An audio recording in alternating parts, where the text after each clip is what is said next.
Bonsoir à toutes et à tous. Bienvenue donc pour la conférence de ce soir, donc avec Jean-Baptiste Combi, qu'on remercie beaucoup d'être présent. C'est une conférence qui est organisée par le CODEV, le Conseil de développement de Toulouse Métropole. C'est une assemblée de démocratie participative composée de citoyennes bénévoles qui donnent leur avis sur les politiques locales. Qui donnent leur avis sur plusieurs sujets. Vous avez des publications, la dernière publication qui est sur la table là à l'entrée, si ça vous intéresse d'en savoir plus, et notre rapport d'activité aussi de 2023 qui explique un peu ce qu'on fait. Et parmi nos actions, on a aussi une partie d'animation du débat public. Et donc, on organise des conférences, des débats, des temps d'échanges sur des sujets liés à l'actualité de la métropole. Et on a lancé l'année dernière un cycle de conférences sur les transitions écologiques et sociales. Et ce soir, c'est la 5e conférence de ce cycle sur la justice sociale. Et toutes les conférences sont disponibles sur notre chaîne YouTube, si ça vous intéresse et si vous voulez regarder les anciennes conférences. Voilà, et puis on espère pouvoir réussir à filmer celle de ce soir, voilà, pour que vous puissiez aussi la voir en vidéo. Et pour les prochaines, on n'a pas encore de date pour la prochaine conférence, mais vous pouvez remplir les petites feuilles qui sont à l'entrée si vous n'êtes pas abonné à notre mailing list pour recevoir les dates des prochaines conférences. Voilà. Je vais laisser la parole à Jean-Baptiste Combi pour la conférence et voilà, j'espère que vous allez bien profiter. Merci beaucoup Clara.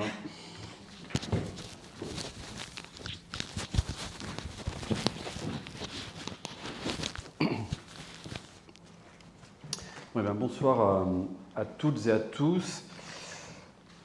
Donc, je vais vous parler de ce livre Écolo mais pas trop, en essayant de réfléchir, de vous proposer des outils, des repères, mais alors vraiment en toute modestie, parce que c'est vraiment des suggestions pour essayer de réfléchir à la boussole sociale qu'on pourrait donner aux politiques de l'écologie. Je définirai ce que j'entends derrière les politiques de l'écologie. Donc, j'ai en tête que vous n'êtes pas forcément spécialiste du monde social, vous n'êtes pas forcément chercheur en sciences sociales. Donc je vais aussi essayer de faire œuvre de vulgarisation, mais n'hésitez pas à me reprendre et même à m'interrompre en levant la main si vraiment ça devient trop jargonnant. Donc je commencerai par revenir un petit peu sur mon parcours de recherche, qui est une façon aussi de refaire un peu l'histoire environnementale contemporaine. Voilà, ce sera un premier point pour vous expliquer aussi d'où je parle et voilà, comment j'ai travaillé. Je dirais quelques mots aussi sur ce qu'on appelle avec des collègues la condition écologique des classes sociales et comment ça peut être utile aussi pour comprendre les phénomènes sociaux qui se jouent avec l'enjeu écologique.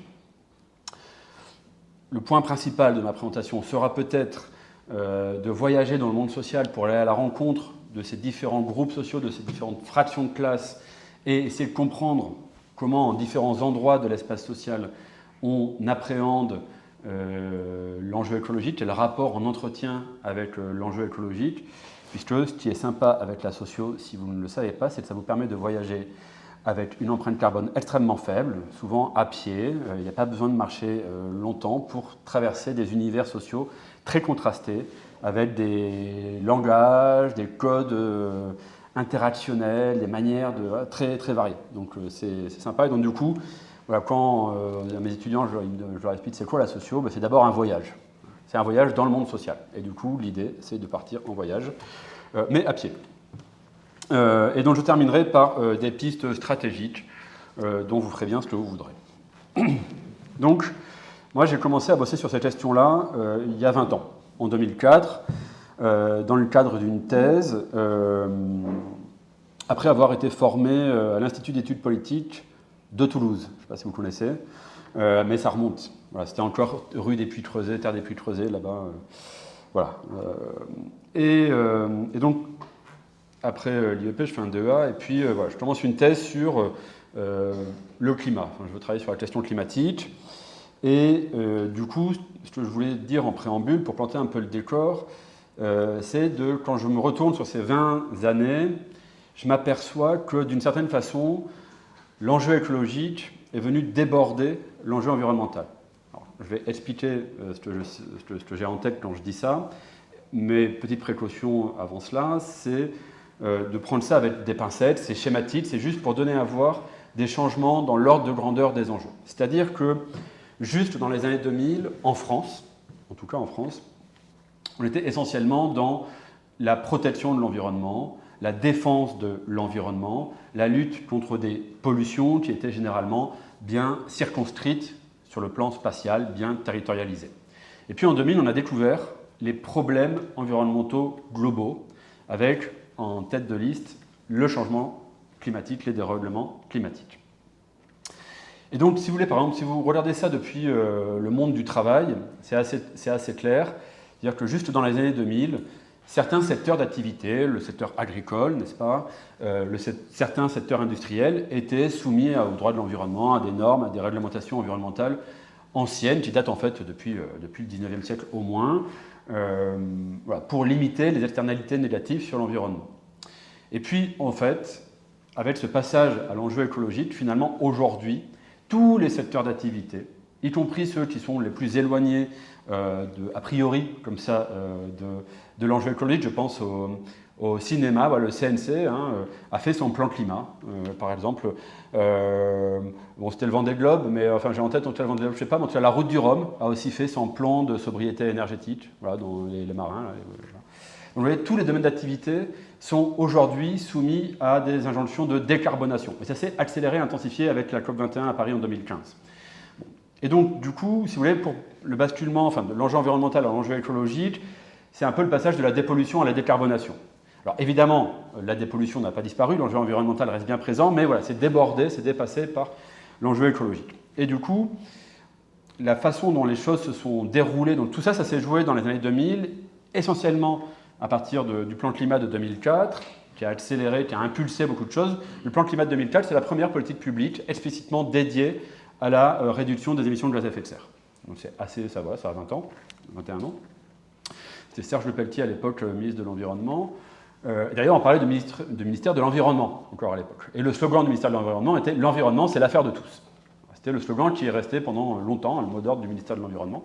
On ne parlait pas encore de transition écologique, d'écologie, etc. Et donc, ce qui s'est développé sur ces années-là, c'est d'abord une approche morale de la question environnementale, la morale écologique, l'éco-citoyennisme, dont les figures emblématiques étaient, je vais en citer trois, Pierre Rabhi, Nicolas Hulot et Yann Bertrand, voilà, pour le côté mouvement écologiste. Mais derrière, c'était tout un tas de politiques publiques dites incitatives, qui, voilà, les prêts à taux zéro, les crédits d'impôt, les bonus-malus, etc., etc. Et le mouvement écologiste a soutenu très fortement cette dynamique-là. C'était les débuts de ce que j'appelle les nouvelles économies vertes du capitalisme, donc l'économie sociale et solidaire, tout ce qui est le collaboratif, la consommation responsable. Et donc, du coup, à ce moment-là, s'instaure l'idée que l'écologie peut faire varier à la hausse ou à la baisse la valeur sociale de votre mode de vie, de votre style de vie. Et donc l'écologie, peu à peu, devient peut devenir un enjeu de statut social, un enjeu statutaire. Par ailleurs, on commence à comprendre, puisque l'écologie va concerner tous les domaines d'activité, tous les domaines de la pratique, que questionner ou s'intéresser à l'écologie, c'est inévitablement poser la question de la transformation du monde social. Puisque si tous les individus doivent décarboner leur mode de vie, leur comportement, c'est pour que, globalement, les émissions carbone de l'ensemble du pays diminuent. Donc, ce qui est en jeu avec la question écologique, c'est d'abord une question de transformation en profondeur de nos organisations sociales. Et voilà, il faut avoir bien ça en tête. Du coup, moi, finalement, quand je regarde ce que j'ai fait depuis 20 ans, c'est une analyse sociologique de l'écologisation du monde social, un monde qui est ordonné, hiérarchisé, structuré, donc de l'ordre social. Écologisation que je définis comme un réaménagement des manières de faire, les pratiques, les comportements, et des manières de penser, les idées, les représentations, que les acteurs étudiés associent ou motivent ou justifient par la prise en compte des dégradations environnementales et la nécessité de les réduire. Alors, j'ai essentiellement travaillé par entretien, des entretiens approfondis qu'on a menés avec d'autres collègues, à la fois dans la première enquête que j'ai faite sur la question climatique, puis ces 10 dernières années plus largement sur les enjeux écologiques, mais il y a également des données statistiques qu'on mobilise, mais je n'entre pas dans ces détails-là, ce n'est pas le plus intéressant.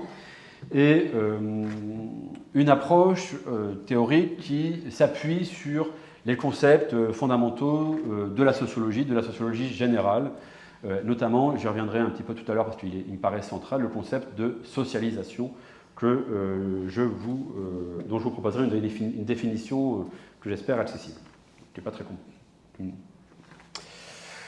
Donc,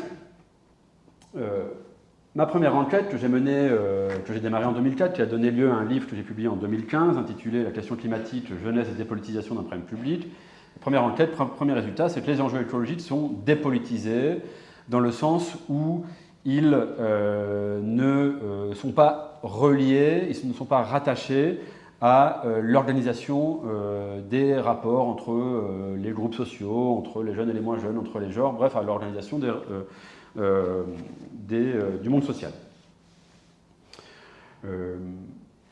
Bon.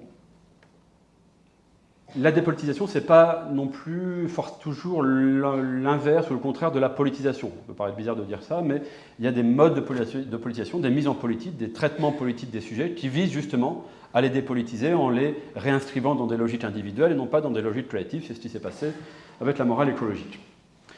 Un deuxième résultat, et c'est là, je passe un peu vite sur les résultats, mais pour avoir le temps de déplier un peu plus le reste ensuite. Ce résultat, qui est en fait le dernier chapitre du bouquin de 2015 dont je viens de vous parler, il pose ce que j'ai appelé le paradoxe social de la morale écologique, et qui en fait va être le point de départ de l'enquête qui va suivre et qui a donné lieu au bouquin Écolo mais pas trop de 2024. Je voudrais que je voulais revenir un petit peu là-dessus pour vous expliquer d'où je partais. Et pour résumer pour illustrer ce paradoxe social de la morale écologique, je m'appuie sur des experts de la question de la sociologie et de l'écologie qui avaient parfaitement illustré ça en 2009. 2009, je ne parle pas de 2019. En 2009. 2009, c'est aussi la première publication sur les limites planétaires. Bon. Et en 2009, ils avaient déjà bien illustré les choses et ça n'a cessé d'être confirmé. Alors, le problème, c'est qu'il faut que je retourne sur Internet pour retrouver ça. Je vais essayer de le faire. Oui, voilà. Là, vous allez vite les reconnaître. Vous les connaissez toutes et tous, je pense. Je leur laisse la parole. On le sait, les émissions de gaz à effet de serre menacent l'avenir climatique de l'humanité. Il devient donc urgent de les limiter, non seulement collectivement, mais aussi individuellement. Pour mieux comprendre ces petits gestes qui peuvent sauver la planète, nous avons suivi deux personnes. Bertrand Rambard, un homme totalement indifférent à cette grande cause, et Jérôme Ludion, militant écologiste conscient de ses responsabilités. Au cours de ce comparatif, deux petits compteurs afficheront leurs émissions respectives en tonnes de CO2 par an.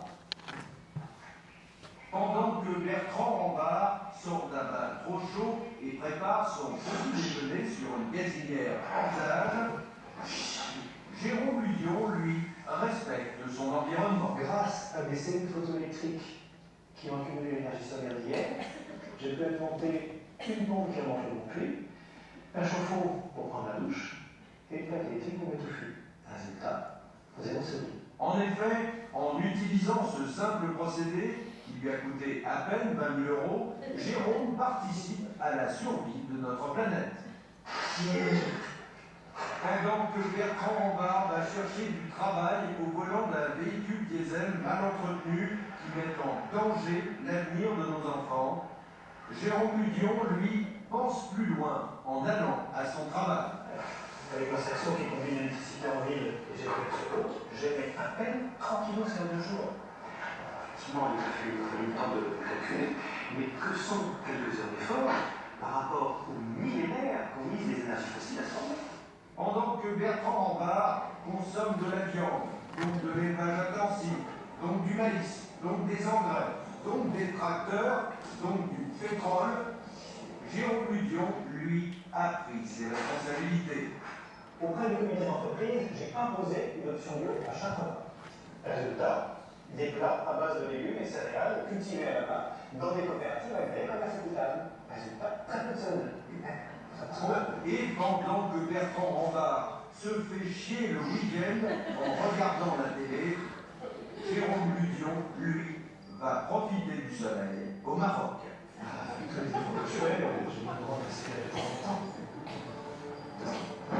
Enfin, moralité, pour l'effet de serre, mieux vaut parfois être pauvre et irresponsable que riche et écolo.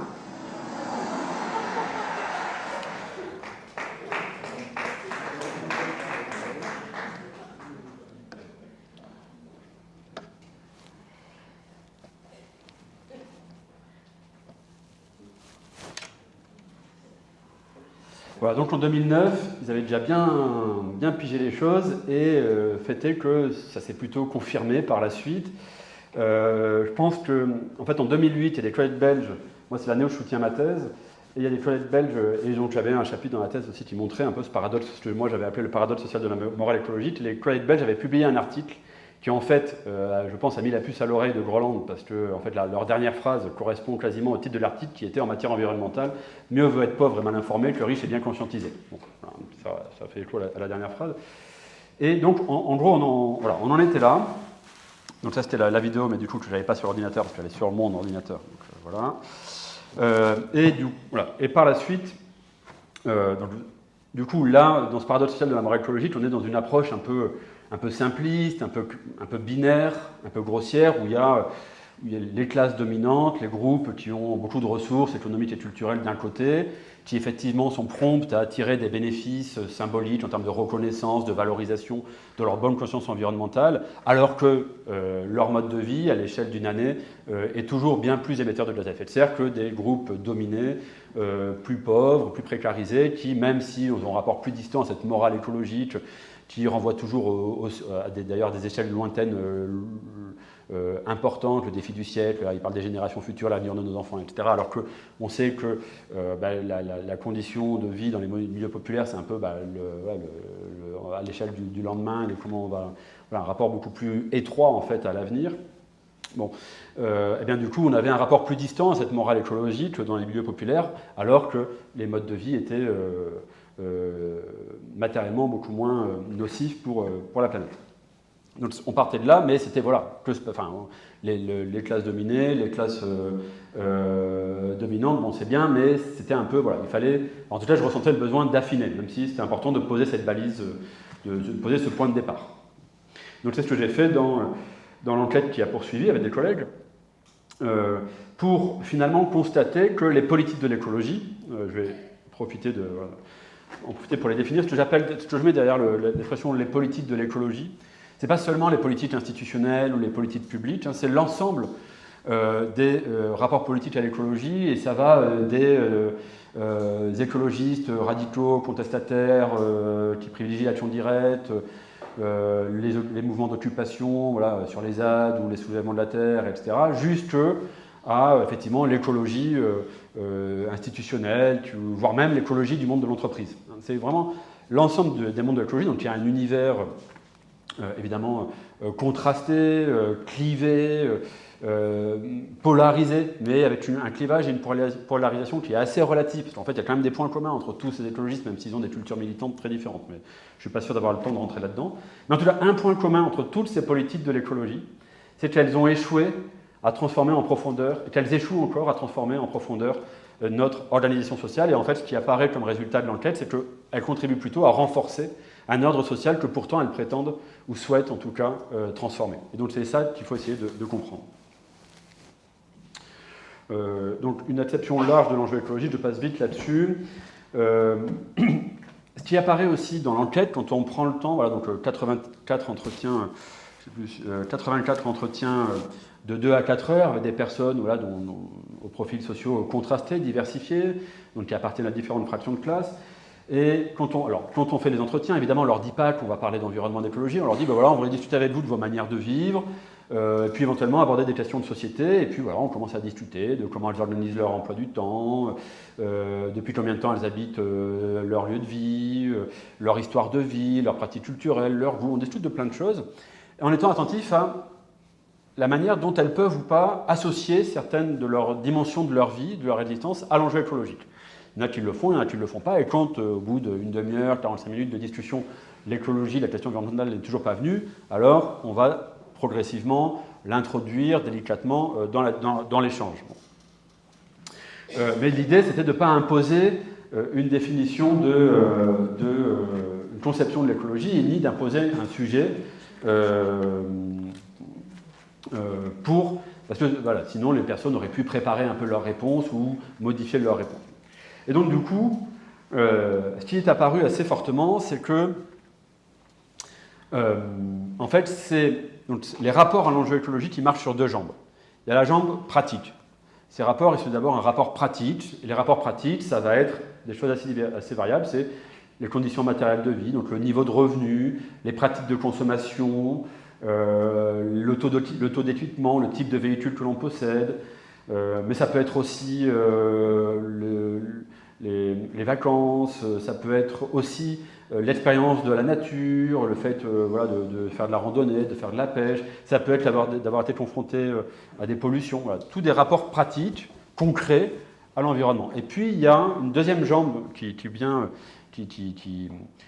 constitue le rapport à l'enjeu écologique, c'est la jambe symbolique, c'est-à-dire est-ce que c'est un sujet qui nous intéresse, est-ce qu'on se documente dessus, est-ce qu'on en parle, est-ce qu'on s'y retrouve, est-ce qu'on comprend, qu'est-ce qu'on en pense? Voilà. Oui.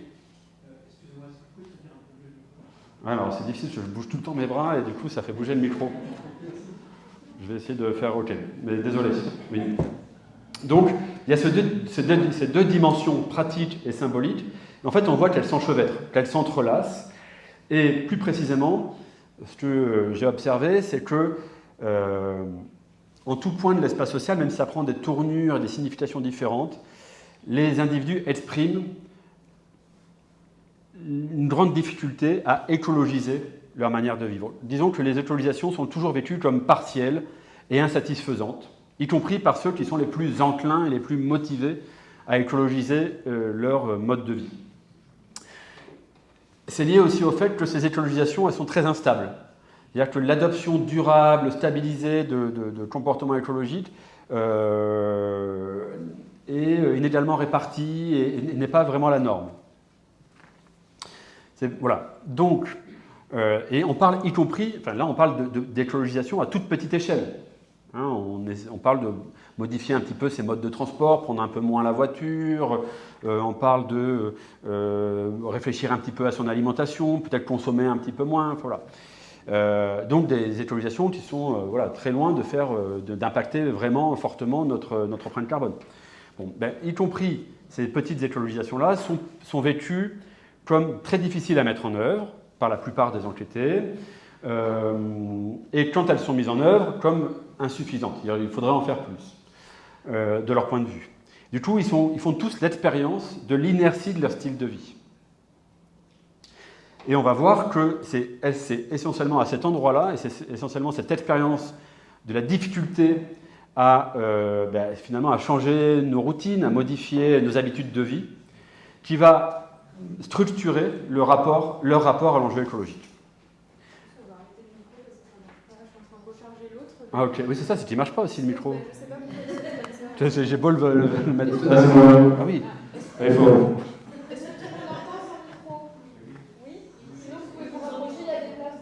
Oui, il y a des places devant. Ouais. Ok, j'arrête, alors désolé. Et donc en fait, là où dans les politiques de l'écologie, il y a une croyance qui est que ce que j'ai appelé j'ai appelé ça, alors ça c'est un vocable un peu de sociologue, la doxa sensibilisatrice. J'ai plutôt appelé ça l'idéologie de la prise de conscience. Il y a tout le temps cette idée qu'il faut que les gens prennent conscience. Il faut faire prendre conscience avec l'idée que si les gens prennent conscience, alors ils vont modifier leurs pratiques.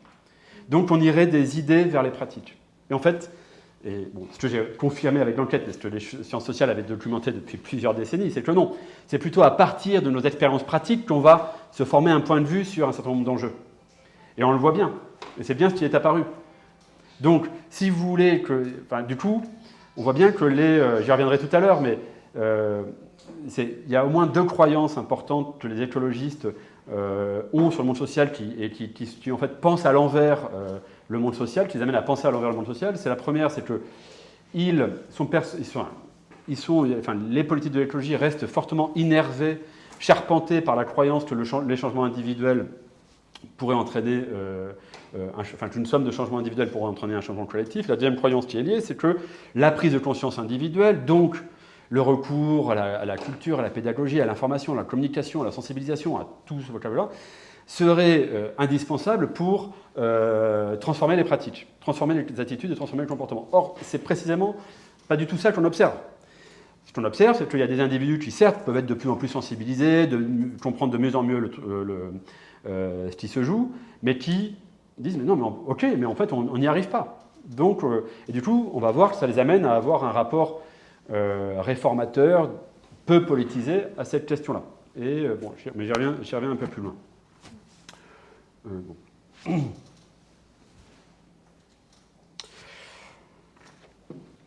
Le travail que j'ai mené, il souhaite être une contribution à... alors là, je vais aller sur des choses un peu plus simples, excusez-moi. Oubliez la définition de conditions écologiques des groupes sociaux. Mais ce que je voulais signer, voilà, c'était de réfléchir à ce qu'on appelle justice, ou plus exactement injustice environnementale.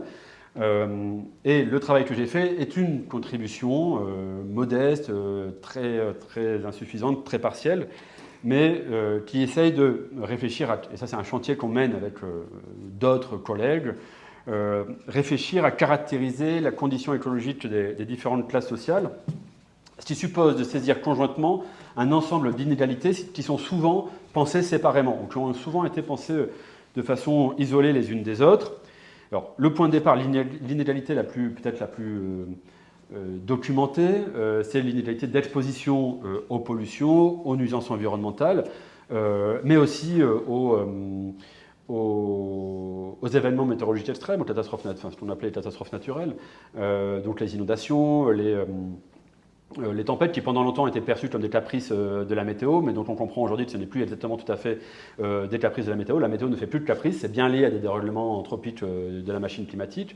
Et donc, c'est une réalité d'exposition. Voilà, alors vous me direz, oui, mais les inondations, les incendies, ça touche toutes les catégories sociales. Oui, mais bon, ensuite, la capacité à se relever d'une catastrophe comme celle-là est très inégale. Et donc, ça, on l'avait vu, ça a été bien documenté avec Katrina en 2005. Mais cette inégalité d'exposition, elle est un peu le socle des mouvements pour la justice environnementale aux États-Unis. Cette injustice environnementale, elle peut s'étendre, on peut l'étendre, ce cadre-là, si on y couple des inégalités de contribution, où finalement on commence par voir qu'il y a des groupes sociaux, enfin, on sait que les groupes dominants ont une contribution aux nuisances environnementales beaucoup plus forte que les groupes dominés, qui sont pourtant plus exposés. Bon. Et puis il y a aussi des inégalités d'accès qu'on pourrait appeler les biens communs, les espaces publics naturels de qualité. C'est-à-dire que de plus en plus, il a été montré aussi que les groupes populaires ont des accès plus restreints aux forêts, aux littoraux, aux montagnes, et que leurs usages de ces espaces naturels sont souvent disqualifiés. Et donc, finalement, inégalité de mobilisation, c'est ça aussi, c'est-à-dire que les groupes populaires qui finalement subissent le plus et les nouvelles bonnes pratiques écologiques ou les nouveaux bons usages de la nature et subissent aussi le plus les nuisances environnementales, donc sont sanctionnés négativement à plusieurs reprises, sont aussi ceux qui bénéficient le moins des politiques de l'écologie ou de l'écologie dominante. Parce que ces groupes sont moins disposés à se mobiliser pour peser sur ce que doit être l'écologie et comment l'écologie peut se déployer. Donc, un petit point pour dire que l'injustice environnementale, finalement, c'est le cumul. C'est l'articulation, le couplage de ces différentes inégalités qu'il faut essayer de penser ensemble pour aussi redonner des cadres mobilisateurs en termes de justice et d'injustice sans doute. Et il est vrai que depuis presque 7 ans, enfin depuis 6 ans, depuis le mouvement des Gilets jaunes principalement, des récits de la transition juste se sont imposés. Et c'est une bonne chose, c'est-à-dire que dans les années 2000, la question écologique, environnementale, c'est d'abord se construit comme une question morale. On voit que 10 ans après, elle devient davantage une question sociale. Bon, et on verra qu'aujourd'hui, il était temps qu'elle devienne une question de pouvoir. Bon. Et de poser la question stratégique du pouvoir. Bon. Mais question sociale, c'est-à-dire qu'effectivement, voilà, récits de la transition juste qui s'imposent, qui deviennent assez œcuméniques, et qui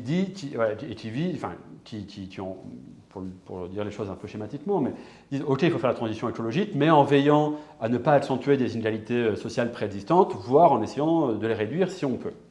Mais ce qui est assez intéressant quand on regarde les différents ouvrages ou rapports qui parlent de la transition juste et donc qui remettent sur le devant de la scène et de la scène publique la question des inégalités sociales face aux enjeux environnementaux, ce qui est très bien, c'est une avancée, c'est que en fait, ces inégalités, elles sont souvent pensées à nouveau de façon descriptive, de façon un peu isolée les unes des autres, avec l'idée qu'on pourrait les corriger ex post.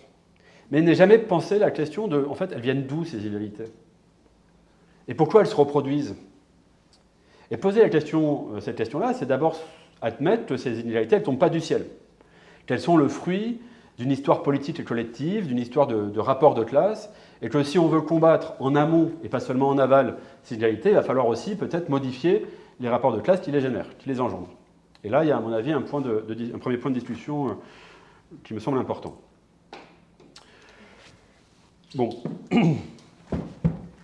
J'en reviens un petit peu, du coup, à la manière dont je contribue à cet éclairage sociologique de la condition écologique des classes sociales, avec 2 résultats généraux qui vont permettre de mieux comprendre ensuite le troisième point, la cartographie sociale dont je voulais vous parler. Un premier résultat général des enquêtes que j'ai menées, depuis 2004 et plus encore dans les années 2010, c'est que la façon dont fonctionne le monde aujourd'hui, le monde social, le marché du travail, le marché de l'immobilier, les institutions scolaires, etc., eh bien, nous éloignent finalement de manière écologique de vivre. C'est-à-dire que ça ne vous aurait sans doute pas échappé, mais nous n'allons plus pouvoir réguler la température de nos logements comme nous régulons la température de nos logements. Nous n'allons plus nous habiller comme nous nous habillons. Nous n'allons plus pouvoir nous déplacer comme nous nous déplaçons. Nous n'allons plus pouvoir télécommuniquer comme nous télécommuniquons. Nous n'allons plus pouvoir consommer comme nous consommons. Bref, nous n'allons plus pouvoir vivre comme nous vivons. Et rien ne nous prépare à vivre autrement. On en est là aujourd'hui. Et plus que ça, les manières de vivre qui assurent un minimum d'intégration sociale nous éloignent et rendent très compliqué cette écologisation des manières d'être au monde. Donc ça, c'est un premier résultat qui a des conséquences sur la façon de penser aussi l'enjeu écologique. Ça sera pour la conclusion et les pistes stratégiques. Un autre résultat général, on va le voir, c'est que les rapports à l'enjeu écologique sont aussi façonnés, conditionnés par les rapports que l'on peut entretenir justement à l'ordre établi, à l'ordre social tel qu'il fonctionne. Alors, j'en viens du coup au schéma qui synthétise un peu à la fois les résultats que je présente, que j'expose dans le livre. Dans le livre, il y a une petite vingtaine de portraits sociologiques qui permettent d'incarner justement à la fois les différents positionnements caractéristiques des différentes fractions de classe à l'écologie, et donc d'incarner des mécanismes plus généraux, pour comprendre un peu comment ça se traduit concrètement, pour incarner tout ça. Donc. Et bon, donc vous allez voir, se dégage de mes analyses 7 groupes sociaux, 7 fractions de classe qui correspondent à 7 positionnements réguliers, récurrents sur le terrain environnemental. J'ai été un peu vite tout à l'heure sur les orientations théoriques. Pour faire ce travail-là, je me suis évidemment appuyé... Ah, serait dommage que ça nous quitte maintenant. Je crois que juste en faisant ça, peut-être, oui. Pas sûr. Je termine juste, je me suis appuyé sur la sociologie contemporaine des différentes classes sociales et fractions de classe pour faire œuvre de cumulativité et vérifier aussi que les résultats que j'observais n'étaient pas trop éloignés de ce que mes collègues observaient, collègues spécialistes tantôt de la bourgeoisie culturelle, tantôt de la bourgeoisie économique, tantôt des régions intermédiaires de l'espace social et des classes populaires. Donc on a en France une vive et riche sociologie des classes sociales, des rapports de classe, et du coup je me suis beaucoup appuyé sur ces travaux-là en faisant mon analyse. Et donc, ce qui m'est apparu, c'est que au sein des groupes sociaux les plus riches culturellement et économiquement, donc les classes dominantes, bourgeoisie, il y avait évidemment des différences entre la bourgeoisie dite culturelle, dont je fais partie, donc les profs de fac, la plupart des invités de France Culture, certains acteurs du monde du cinéma, de la culture, de l'édition. Bon. Ça peut être aussi des psychanalystes, par exemple, différents types de professions, qui valorisent la réussite sociale en s'appuyant sur le niveau de diplôme et sur des goûts culturels légitimes. Et donc là, on a un rapport à l'écologie qui, bien sûr, pratique et symboliquement, contraste avec celui qu'on retrouve sur la bourgeoisie économique. Mais le contraste est très relatif. C'est pour ça que j'ai bien écrit Convergence, je vais m'en expliquer. Mais avant cela, deux choses. La première, c'est que quand on fait cette cartographie sociale, la façon dont les politiques de l'écologie se retrouvent dans le monde social, en fait, ça fait apparaître très nettement que la société reste structurée par deux versants, un versant culturel et un versant économique. Et ça renvoie à des modalités d'intégration sociale, la manière de trouver sa place, de gagner de la reconnaissance auprès de nos proches dans le monde social. Et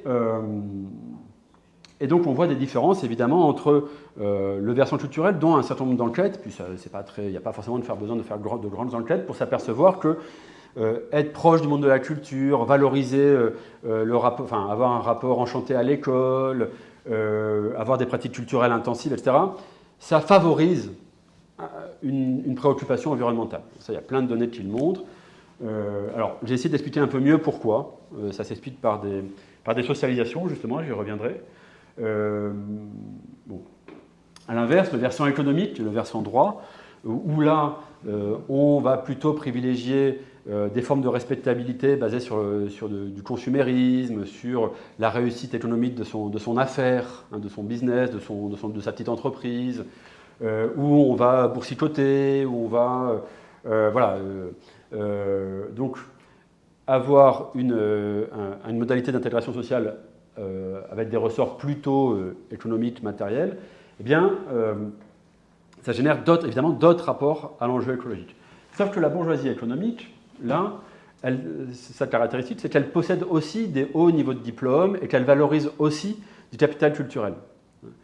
Et la bourgeoisie culturelle, d'ailleurs, elle est de plus en plus soumise à des logiques de marchandisation, d'économisation. Enfin, je sais pas, je pense au monde le monde associatif qui est aussi soumis à la culture du projet, et à des formes de rentabilité. Tous les univers culturels, y compris l'université, n'y échappent plus. Donc la bourgeoisie économique, on le sait aujourd'hui, le capital économique, la bourgeoisie économique domine la bourgeoisie culturelle.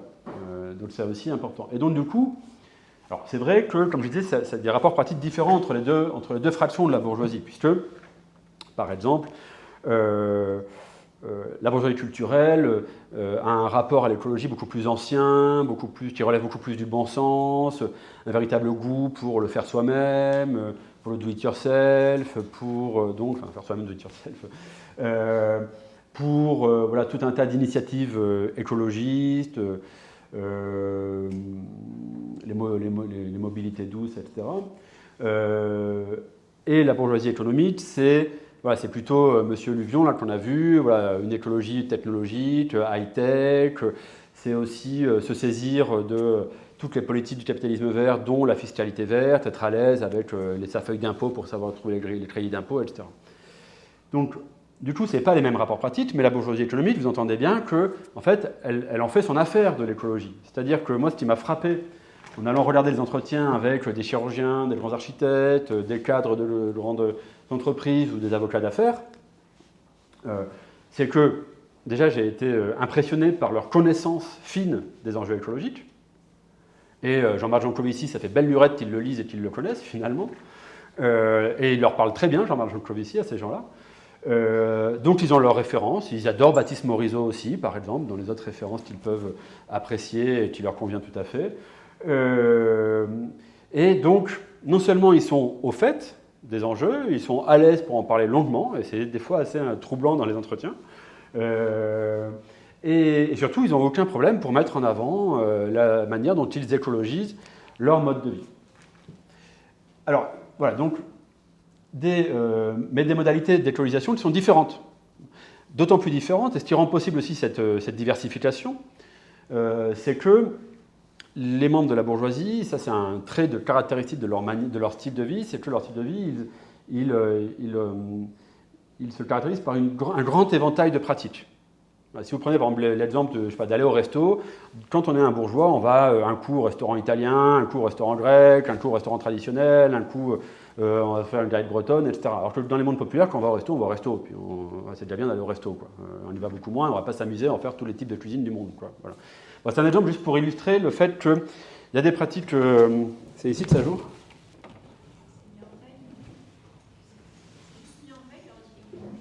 C'est où que tu avais appuyé, Clara ? Ah, ça revient. Je ne sais pas ce qui se passe. Donc, du coup, diversité de pratiques. Mais aussi, on le voit très bien en diversité de pratiques énergétiques, ou de modes de consommation énergétique. Et donc, ça rend beaucoup plus diversifiables les pratiques écologisables. Donc, voilà, en fait, il y a un contraste au niveau des pratiques, mais qui, je vais y revenir, est relatif. Et pareil sur les points de vue. C'est-à-dire que les deux fractions peuvent être en désaccord sur, je sais pas, sur le nucléaire, c'est assez fréquent, sur les pesticides aussi. Okay. Mais, et c'est ça, quand on fait une analyse de classe, on est toujours, chaque groupe social, chaque classe sociale est traversée par des logiques centrifuges, donc qui séparent, qui fragmentent, et par des tendances centripètes qui rapprochent. Et donc, quand on fait une analyse de classe, il faut regarder un peu où se situent les différenciations et où se situent les convergences. Et qu'est-ce qui prend le dessus ? Et là, très clairement, on voit qu'il y a des contrastes, des différences, mais ces désaccords ne doivent pas masquer un accord bien plus général sur le fait que l'écologisation doit être à la fois modérée, pondérée, et ça peut s'appuyer sur une logique, une philosophie compensatrice. C'est-à-dire, oui, il faut écologiser, mais pas trop. Écolo, mais pas trop. Parce que il ne faut pas se rendre malade de ça, voilà, me dit un enquêté. Une bonne viande de temps en temps, ça ne fait pas de mal. Voilà. Et du coup, en fait, ça c'est un principe de pensée, c'est une caractéristique très, très, très singulière à la bourgeoisie, c'est un goût de l'équilibre, le goût du juste milieu, qui est aussi lié d'ailleurs aussi au fait de faire des études longues, l'art de la synthèse, l'art de la nuance, etc. Et donc, ce qui les rejoint, ce qu'ils ont en commun, c'est un dégoût de l'excessif, un dégoût de l'écologisation trop prononcé. Et donc, ils se définissent toujours par rapport aux écolos de trop, qui se situent, on va le voir, par ici. Les écolos qui veulent aller trop vite, veulent trop en faire, qui sont de suite vont être taxés de dogmatiques, c'est de trop tranchés, donc de radicaux. Et, donc, je ne sais pas, ça se rallume tout seul maintenant. Je comprends pas ce qu'il faut faire. C'est ça hein, qui... Ah voilà, c'est là peut-être. Et donc, du coup, ce qui apparaît, c'est que l'écologie n'est pas un enjeu de démarcation statutaire au sein des bourgeoisies. Et qu'il y a une forme d'accord qui se fait sur « ok, t'es écologiste comme ça, voilà ». Mais on va pas en faire toute une histoire, quoi, d'une certaine façon. On va pas On ne va pas se batailler là-dessus. Ils ont d'autres sujets sur lesquels ils sont beaucoup moins... voilà. Mais sur les modalités légitimes, sur les rythmes de l'écologisation du monde social, ils sont d'accord. Donc finalement, ils sont d'accord sur l'essentiel de ce point de vue-là. Alors quand on poursuit le voyage, on s'aperçoit qu'au niveau de la petite bourgeoisie culturelle et de la petite bourgeoisie économique, alors le fait de parler de petite bourgeoisie plutôt que de classe moyenne, c'est bon, pour différentes raisons, mais une des raisons, c'est pour bien souligner que dans ces régions intermédiaires, à partir sur le terrain écologique, on regarde plutôt vers le haut de l'échelle sociale que vers le bas. Et que donc l'écologie, elle est plutôt un levier pour essayer de se hisser du côté de la bourgeoisie. Et donc là, le gros de la bourgeoisie culturelle et de la petite bourgeoisie économique adhère aussi à cette écologie morale, technologique, marchande, pondérée et compensée qui caractérise l'écologie dominante, et donc l'écologie des classes dominantes, qui est une écologie qui aussi ne touche pas aux hiérarchies sociales et aux logiques structurantes à partir desquelles notre organisation sociale fonctionne. J'y reviendrai tout à l'heure. Mais ce qui est intéressant, c'est que sur les marges, et ça reste sur les marges, ça reste des phénomènes marginaux, mais quand même, ils sont intéressants à observer, sur les marges de la petite bourgeoisie culturelle et sur les marges de la petite bourgeoisie économique de l'autre côté, on voit là des clivages forts apparaître. Et on voit que l'écologie devient un enjeu statutaire, c'est-à-dire un enjeu qui engage notre identité sociale, la manière dont on se présente socialement, dont on essaye d'exister socialement. Ici, on a des personnes, on se trouve les personnes qui sont étudiées par ma collègue Geneviève Pruvot et qui s'organisent collectivement pour explorer des alternatives écologiques radicales. On parle de préfiguration de monde affranchi des logiques du capitalisme, par exemple. Donc c'est voilà, tout un courant d'études sur les politiques préfiguratives. Donc globalement, des personnes qui expérimentent, explorent des manières alternatives de vivre individuellement et collectivement. Et donc ce qui est intéressant, c'est que les travaux sociologiques sur ces personnes-là signalent bien, et j'en ai quelques-uns dans mes enquêtés, que ce qui les distingue ici des autres, c'est qu'ils acceptent, enfin, ils ont largué leurs amarres sociaux, si vous voulez, leurs attaches sociales. Et donc, ils ont recomposé leur sociabilité, leurs amitiés, leurs perspectives, leur rapport aux logiques sociales dominantes. Donc, ils assument et ils mettent en avant une rupture avec les logiques sociales dominantes, mais sans chercher pour autant à rompre. Alors, ils ne font pas sécession non plus, mais ils ne rompent pas forcément. Voilà. En tout cas, et donc ils sont aussi beaucoup dans une logique de l'exemplarité, qui est une logique qu'on retrouve dans l'écologie dominante. Ils ont un rapport ambivalent à l'écologie dominante, d'ailleurs. Bon. Mais en tout cas, ça montre que pour écologiser, ou pour parvenir à écologiser fortement, profondément, substantiellement de manière de vivre, il faut sortir des jeux sociaux conventionnels. Il faut faire un pas de côté, avoir un pas à l'extérieur. Donc ça montre en creux aussi, c'est une façon de comprendre en creux, que l'intégration au monde social conventionnel, tel qu'il se déploie, tel qu'on le vit, nous éloigne de l'écologie. Et c'est ce qui permet de comprendre aussi pourquoi les membres de la bourgeoisie culturelle, de la petite bourgeoisie culturelle, sont dans une espèce de souffrance un petit peu, en disant, en fait, on comprend bien qu'il faudrait en faire plus, mais en faire plus, ça voudrait dire renoncer à ce qu'on est socialement, renoncer à notre statut. Et donc on ne peut pas. Donc l'écolo, oui, mais pas trop. Et donc du coup, ok pour des logiques réformatrices, mais transformer tout, non, nous on n'y arrive pas en tout cas. Et donc ça permet aussi de mieux comprendre ça. Et alors, du côté du versant économique, il y a aussi un clivage qui apparaît au niveau de la petite bourgeoisie économique bien à droite. Alors ça va aussi avec des formes de politisation, mais pour le coup plus réactionnaire, plus prononcé à droite. Et ce qui différencie et ce qui fait qu'il y a vraiment une rupture en fait dans la continuité des positionnements, c'est que la petite bourgeoisie économique, en tout cas à droite là, elle a beaucoup moins de ressources culturelles. Donc elle est moins disposée à adhérer à tout un tas d'offres écologistes. Et à l'inverse, elle va valoriser des goûts et des pratiques culturelles qui se retrouvent disqualifiés par l'écologie dominante.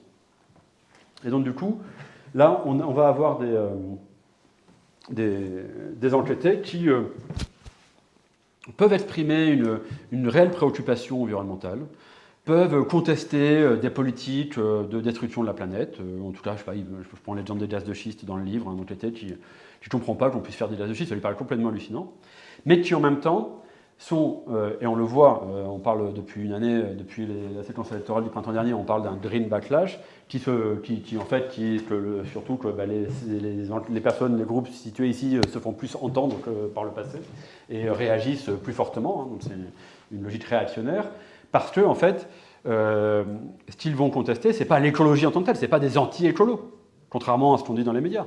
C'est une écologie bien spécifique qui les malmène socialement, qui vient les disqualifier, qui vient leur faire dire « Non mais en fait, votre passion pour le karting ou pour le scooter des mers, etc., c'est fini, vous ne pouvez plus faire ça, vous êtes insociaux, inciviques, les valeurs que vous voulez transmettre à vos enfants, c'est plus possible, etc. » Et donc du coup, en fait, c'est des groupes dont la respectabilité fondée sur des pratiques, sur la valorisation économique, sur des pratiques culturelles, effectivement très carbonées, se retrouvent malmenés. Et donc... et du coup, ils réagissent, parce qu'on ne leur propose pas autre chose aussi. Donc comment on pourrait aussi répondre à leur réaction, on pourra peut-être en discuter. Je poursuis pour dire qu'au sein des classes populaires, c'est un petit peu l'inverse de ce qui se passait dans la bourgeoisie, c'est-à-dire que dans les classes populaires, on a des rapports pratiques à l'écologie qui sont beaucoup plus restreints, parce que l'éventail des pratiques, il est beaucoup plus contraint.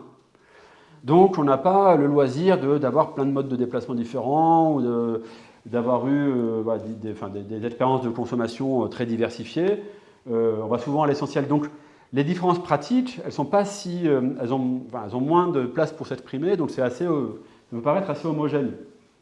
Pareil pour les différences symboliques, hein, les rapports symboliques à l'enjeu écologique, les manières de le penser, etc., peuvent paraître là aussi assez peu diversifiés, puisque c'est surtout un rapport distant. Ça vous intéresse, mais de loin, oui, pourquoi pas, j'ai entendu parler. Il y a quand même des discours qui apparaissent, c'est quand même des gens qui sont soucieux, qui ont bien compris que ça allait plus, ça c'est clair et net, tous, ils sont tous bien au fait qu'il y avait un souci et qu'il était important. Dans une autre chose qu'ils ont en commun, tous ces groupes appartenant au monde populaire, au monde dominé, bien c'est qu'ils ont bien compris, parce que c'est d'ailleurs une des caractéristiques des classes populaires, c'est la petitesse du statut social. C'est le fait d'avoir un petit statut social et d'en avoir conscience. Le fait d'être conscient, d'être des petites gens, ils le disent, hein, nous on est des petites gens, on est des gens de peu. Du coup, s'ils ont conscience de et c'est intéressant, c'est que cette petitesse du statut social, ils la déclinent sur la petitesse de leur responsabilité par rapport aux grands problèmes du monde. Et donc, ils ont bien conscience que, nous, ce n'est pas nos petits gestes à nous qui allons, nous, petites gens, qui allons changer la face du monde, et la face écologique du monde. Donc, et ils ont, nombreux sont ceux qui disent non, mais le problème, c'est les gros pays, c'est les grands patrons, les grands États, les grandes industries, etc. Donc ça, c'est, pour ce qui relève plutôt des logiques qui pourraient les rapprocher, mais ces logiques intégratrices, en fait, pèsent finalement assez peu face à des logiques qui fragmentent les classes populaires depuis plus de 25 ans, et qui se retrouvent sur l'enjeu écologique, où l'enjeu écologique, finalement, se retrouve pris dans une concurrence au sein des mondes populaires pour les modalités légitimes d'élévation sociale. Et c'est ici, sans doute, que les empreintes carbone sont les plus faibles et qu'on a ce que j'appelle, moi, ce que j'ai proposé d'appeler des éco-citoyennismes du pauvre, c'est-à-dire des personnes qui sont pleines de bonne volonté environnementale, qui s'informent sur les questions écologiques, qui donnent le maximum pour écologiser leur quotidien, tout en spécifiant bien que c'est aussi pour des raisons économiques, ce qui n'est pas le cas au-dessus, et qui vont chercher à se démarquer, à se distinguer, et c'est vraiment le cas de la distinction sociale finalement, du pôle économique.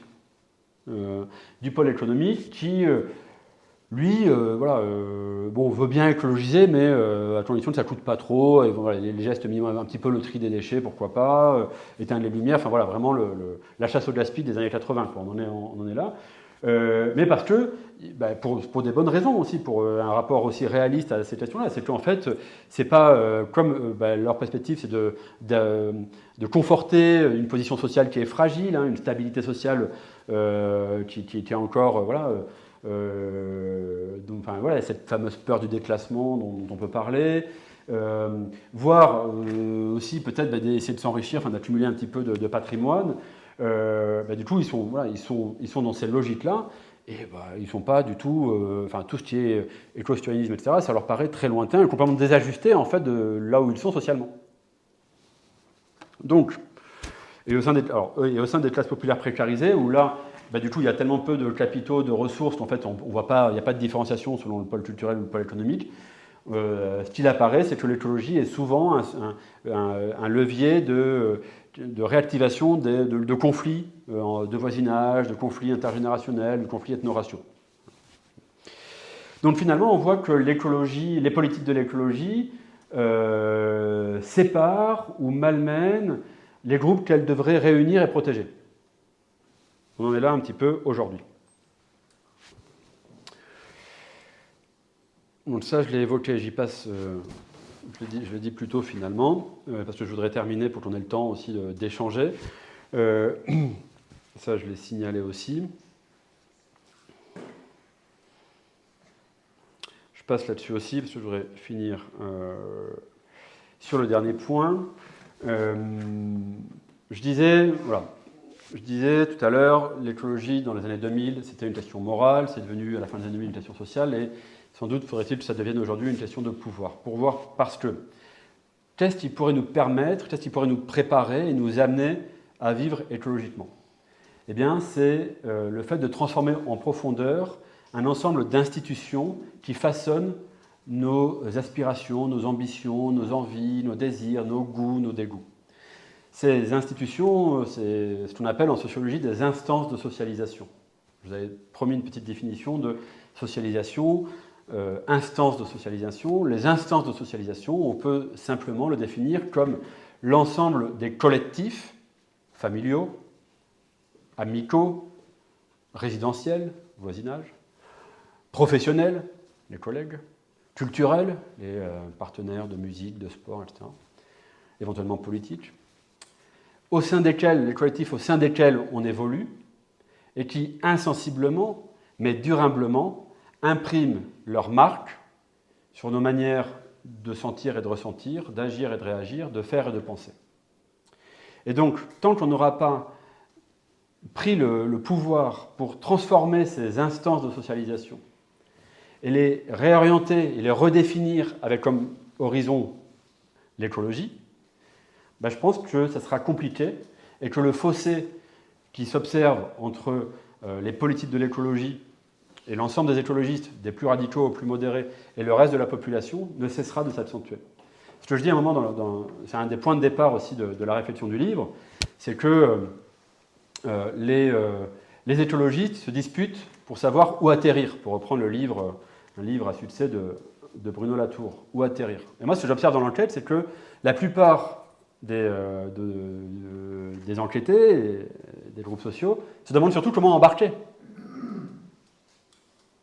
Donc voilà, il y a cet écart qui se pose et qui donc nous implique, nous amène sans doute à penser autrement ce que pourrait être l'orientation des politiques de l'écologie. Je passe. Bon. Il y a des choses que j'ai déjà évoquées, donc sur lesquelles je vais pouvoir aller un peu plus rapidement. Ouais, ce serait bien que je termine. Réfléchir, voilà, les groupes dominés, les groupes populaires, on l'a vu, c'est quand on articule, quand on prend ensemble les différentes inégalités sociales face aux nuisances environnementales, elles ont une condition écologique qui est objectivement proche. Mais on voit que ça génère pourtant de la fragmentation, du clivage. Et, du coup, c'est aussi réfléchir à comment on peut, à partir de ces observations, produire une conscience environnementale collective des classes dominées, et sans doute en remettant au cœur des réflexions écologistes la question de ces inégalités sociales face aux nuisances environnementales. Il s'agit de l'exposition, de la contribution à ces nuisances. Et puis, s'apercevoir aussi que donc, les politiques de l'écologie devraient être des politiques finalement de socialisation, des instances de socialisation, que les objectifs qui me sembleraient devoir être prioritaires seraient de démanteler en fait, ce qui charpente, ce qui structure notre organisation sociale, c'est-à-dire des logiques de concurrence, la concurrence généralisée à tous les étages de la vie sociale, devrait être la cible beaucoup plus de l'ensemble des écologistes. Alors, en fait, comment on démantèle, qu'est-ce qu'on oppose à ces logiques de concurrence, à ces logiques de sélection, à ces logiques d'évaluation qui gangrènent l'institution scolaire. Les gamins, dès l'âge de 5 ans, ils sont évalués, ils savent qu'ils sont évalués. L'individualisation des parcours scolaires, avec Parcoursup, la réforme du bac, l'individualisation des parcours professionnels. En fait, tant qu'on n'aura pas... je pense que les premiers chantiers, ils sont là, c'est démanteler ça. Parce que, donc je repensais ensuite plus en profondeur le marché du travail, le temps de travail, ça va être des choses qui ont été pour le coup réfléchies, mais voilà, donc, tant qu'on n'aura pas démantelé, détricoté ces logiques sociales qui charpentent notre organisation, notre ordre social, on voit bien qu'il ne sera pas possible d'écologiser de façon substantielle nos manières d'être au monde, nos manières de vivre. Et donc du coup, alors, il y a beaucoup de bouquins, un grand nombre de livres qui nous racontent, qui nous parlent du monde d'après. En ce moment, celui qui est très visible dans les médias, c'est Timothée Parikh, penseur de la décroissance, de la post-croissance. Il y a Doug College qui ont travaillé sur la planification, ont fait un bouquin sur comment bifurquer, sur la planification écologique, etc. Et contrairement au titre d'ailleurs de leur bouquin, ils traitent moins la question de comment bifurquer, de vers quoi bifurquer. Donc on a plein de bouquins qui me définissent les horizons vers lesquels on pourrait aller. Mais on a beaucoup moins de travaux sur justement le comment, sur les enjeux stratégiques. C'est-à-dire que l'écologie met souvent sous le tapis la question stratégique de la transformation sociale. Alors qu'on voit bien que la question écologique, c'était mon point de départ, c'est d'abord et avant tout penser l'écologie, poser la question écologique, ce n'est ni plus ni moins que de poser la question de la transformation sociale.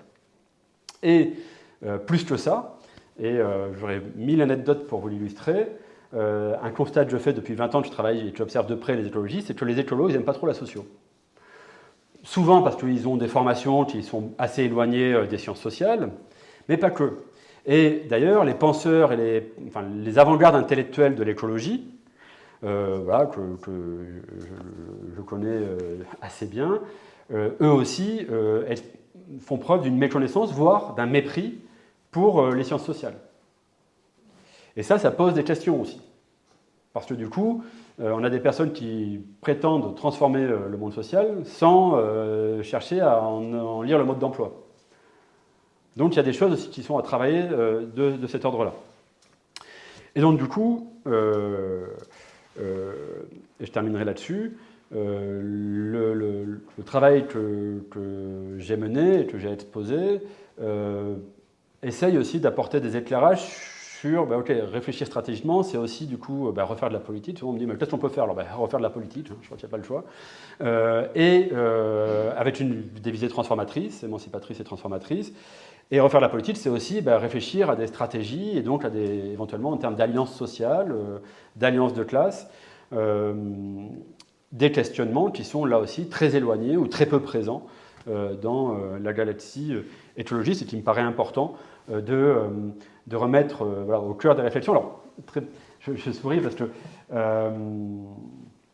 il y a eu, par exemple, suite au mouvement des Gilets jaunes, sur la fin du mouvement des Gilets jaunes, des tentatives, notamment les Amis de la Terre, Alternativa, ont essayé de se rapprocher des Gilets jaunes. Et en fait, ça a échoué parce que ces personnes-là ne s'entendaient pas bien. Parce qu'effectivement, les écologistes et les classes populaires vivent dans des univers assez différents. Et en fait, pour les écologistes, faire des alliances de classe, c'est devenir copain, c'est faire copain-copain, quoi. Et c'est pour ça que, faire une alliance de classe, c'est définir des intérêts politiques communs, c'est travailler à des solidarités communes, mais ça ne veut pas dire aller passer ses vacances ensemble, ça ne veut pas dire avoir les mêmes goûts, ça ne veut pas dire bien s'entendre. Je précise parce que souvent, je vois qu'il y a ce malentendu-là chez beaucoup de personnes qui disent on va faire alliance, on va commencer par faire la fête ensemble. Oui, mais en fait, vous avez des façons tellement différentes de faire la fête que vous allez vous prendre le bec parce qu'il y en a un qui a trop bu, machin, etc., parce que ça se joue là-dedans. Du coup, cherchez pas à devenir pote, quoi. Cherchez à réfléchir stratégiquement à comment vous pouvez agir pour transformer et peser les logiques sociales dominantes qui nous éloignent, comme je l'ai dit, et j'espère montrer de l'enjeu écologique. Et je m'arrêterai là pour qu'on ait le temps de discuter. Merci pour votre attention.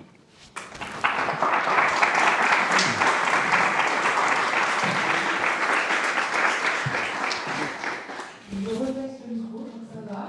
Il va recharger entre-temps. Est-ce que vous avez des questions? Je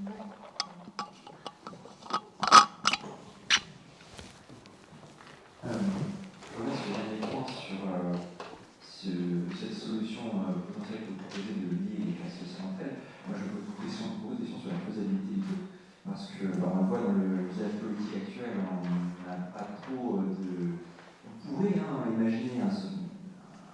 commun et solidarité, mais on voit bien que c'est pas très faisable, enfin, ça se passe pas dans la réalité. Et autre chose, j'ai l'impression que le discours écolo, les discours sur la vision du confort, de la vie en fait, est intrinsèque aux différences qui différencient le côté gauche et droite de graphique. C'est que par construction, le graphique est porté sur ces différences de la vision d'écologie. Et donc au final, même si on ne peut pas arriver à joindre les deux parce qu'ils sont fondamentalement opposés sur ces visions de la vie qui sont différentes. Je ne sais pas si je suis clair. Oui. Une deuxième question, on va en prendre trois. Oui, bonjour, merci pour votre présentation. Alors, plus qu'une question, c'est peut-être deux remarques. Moi, quand j'ai écouté et j'ai regardé là, votre cartographie notamment, moi, il y a deux éléments qui, je trouve, se cachent un peu aussi derrière ce dont vous parlez. Le premier élément, c'est qu'on appelle les valeurs humaines. Je ne sais pas si vous connaissez les valeurs universelles de Charles Schwartz, où il cartographie un peu, où vous trouvez 12 à 13 valeurs humaines, c'est-à-dire ce que les personnes, en tant qu'individus, ou en tant que société, valorisent. Donc ça peut être des choses comme la réussite, dont vous avez parlé pendant l'économie, ça peut être aussi le statut social, ça peut être tout un tas de choses. Donc il y a 7, 12 ou 13 valeurs. Et j'ai l'impression que derrière votre cartographie, il y a quand même cette notion de ce que tout un chacun ou des groupes constitués valorisent, qui se cache derrière. Et l'autre aspect, c'est l'aspect systémique. Moi j'entends quand vous dites les gens voudraient bien mais peuvent pas, etc. Moi j'y vois derrière l'aspect système parce que toute cette société s'est développée en système et en macrosystème avec la mondialisation. Et quand je dis système, ce n'est pas uniquement les systèmes techniques, c'est aussi des systèmes culturels, des systèmes de pensée, le capitalisme, etc.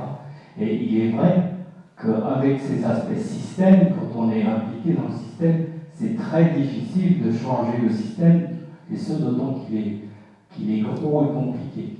Donc je pense que pour embarquer, puisqu'on disait pour embarquer la transition, je pense qu'il y a ces deux points, c'est-à-dire qu'est-ce qu'il faut valoriser ou qu'est-ce que l'ensemble des personnes ou des populations valoriserait, pourrait valoriser ensemble. Et l'autre aspect, c'est sur ces systèmes, par où les attaquer pour pouvoir les faire évoluer.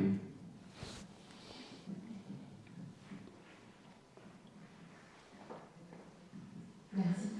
Vous avez rapidement à un moment parlé, c'était sur les nouveaux récits, la classe bourgeoise qui se retrouvait où on leur privait de certaines activités et que du coup il n'y avait pas forcément notamment des activités très carbonées et du coup il n'y avait pas forcément d'alternatives. J'avais peut-être nouveau récit, c'était pas du tout le bon mot. Et après vous avez changé, vous avez continué. Est-ce que vous avez des pistes de réflexion justement parce que ça peut être une clé en fait un levier à avoir en tête.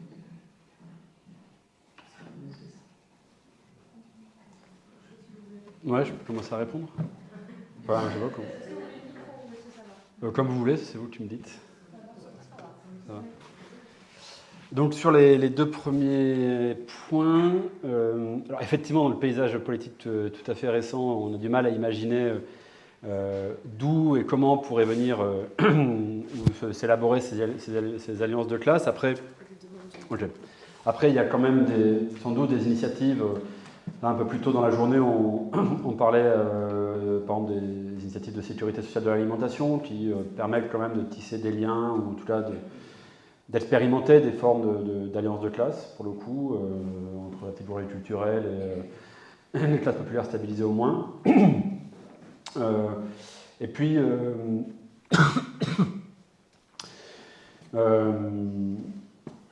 bon, c'est des choses qui doivent se travailler politiquement, quoi. C'est pas des choses qui vont se faire comme ça spontanément.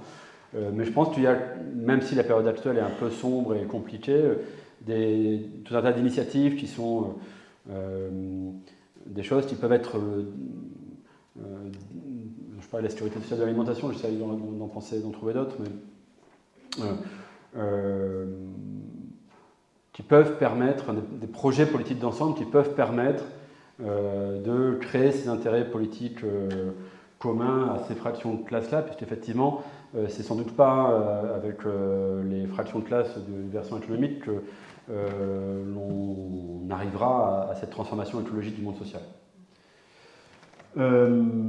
Sur votre deuxième question qui m'échappe, parce que j'ai les questions suivantes, mais... Le fait que le graphique est un petit peu intrinsèquement lié à cette notion de la vision de la vie, la vision de la... Oui, je rejoins un peu la question des valeurs. Ouais. Oui, alors là-dessus, je suis assez d'accord, en accord avec ce que vous avez dit l'un et l'autre. Ce que je dirais, c'est que, en fait, ces critères de valorisation, ils se nichent justement dans le fonctionnement de ces institutions du social, dont l'école par exemple, dont le marché du travail, qui viennent justement, et donc on voit que ces valeurs, là, les valeurs comme ça, c'est jamais figé, c'est jamais stable, c'est toujours le résultat de batailles politiques entre des groupes sociaux justement qui essayent de développer des politiques qui vont valoriser certains comportements, certaines attitudes plutôt que d'autres. Et donc effectivement, comme je l'ai un peu dit rapidement, aujourd'hui,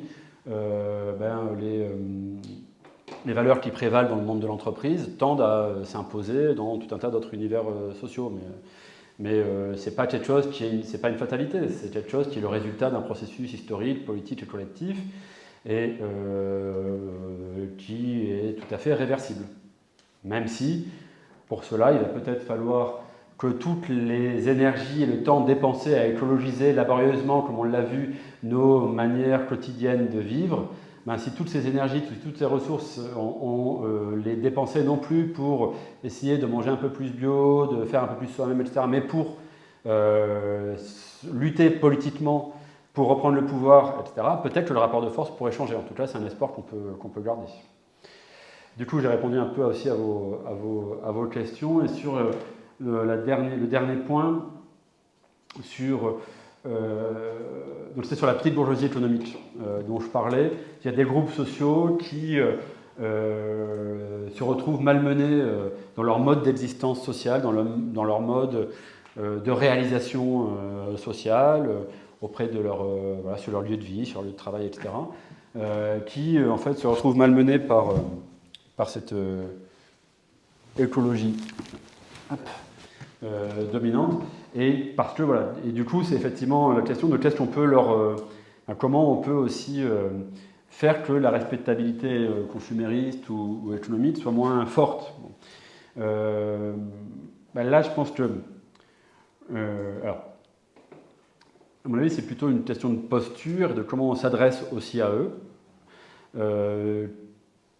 Une posture qui devrait être beaucoup plus sans doute compréhensive en disant évidemment que tu ne peux pas adhérer à ces trucs écolos là, ça va à l'encontre de ta façon la façon dont tu as été construit socialement, la façon dont ton parcours, ton cheminement à l'école, dans ta famille peut-être, etc., t'ont amené très loin de ça.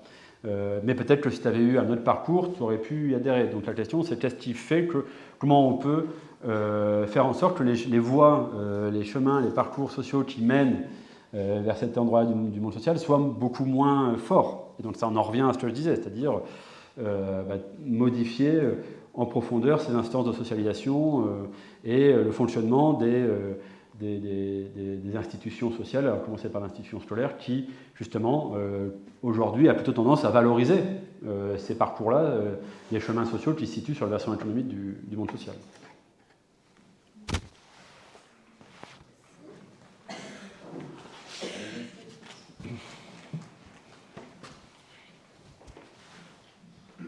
Bonjour, merci pour la présentation. Moi, ma question, c'était est-ce que vous avez remarqué à travers vos travaux si cette question d'écologie pouvait être un vecteur à créer des transfuges de classe?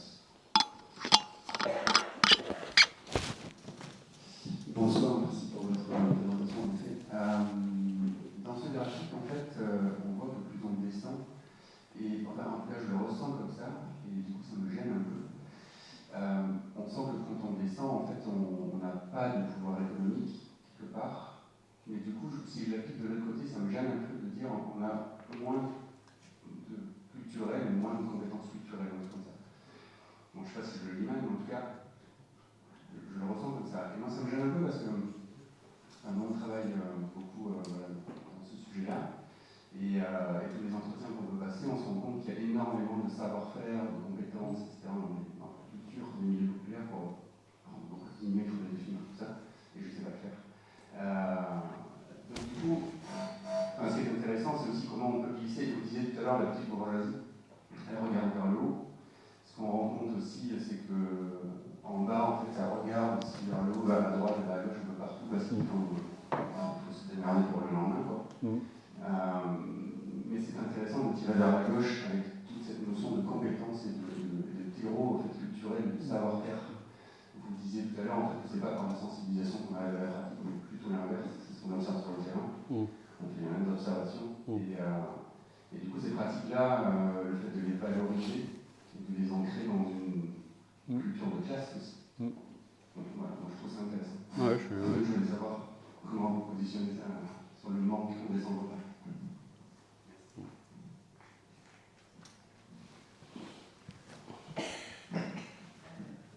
Bonjour, merci pour votre propos sur la cartographie sociale.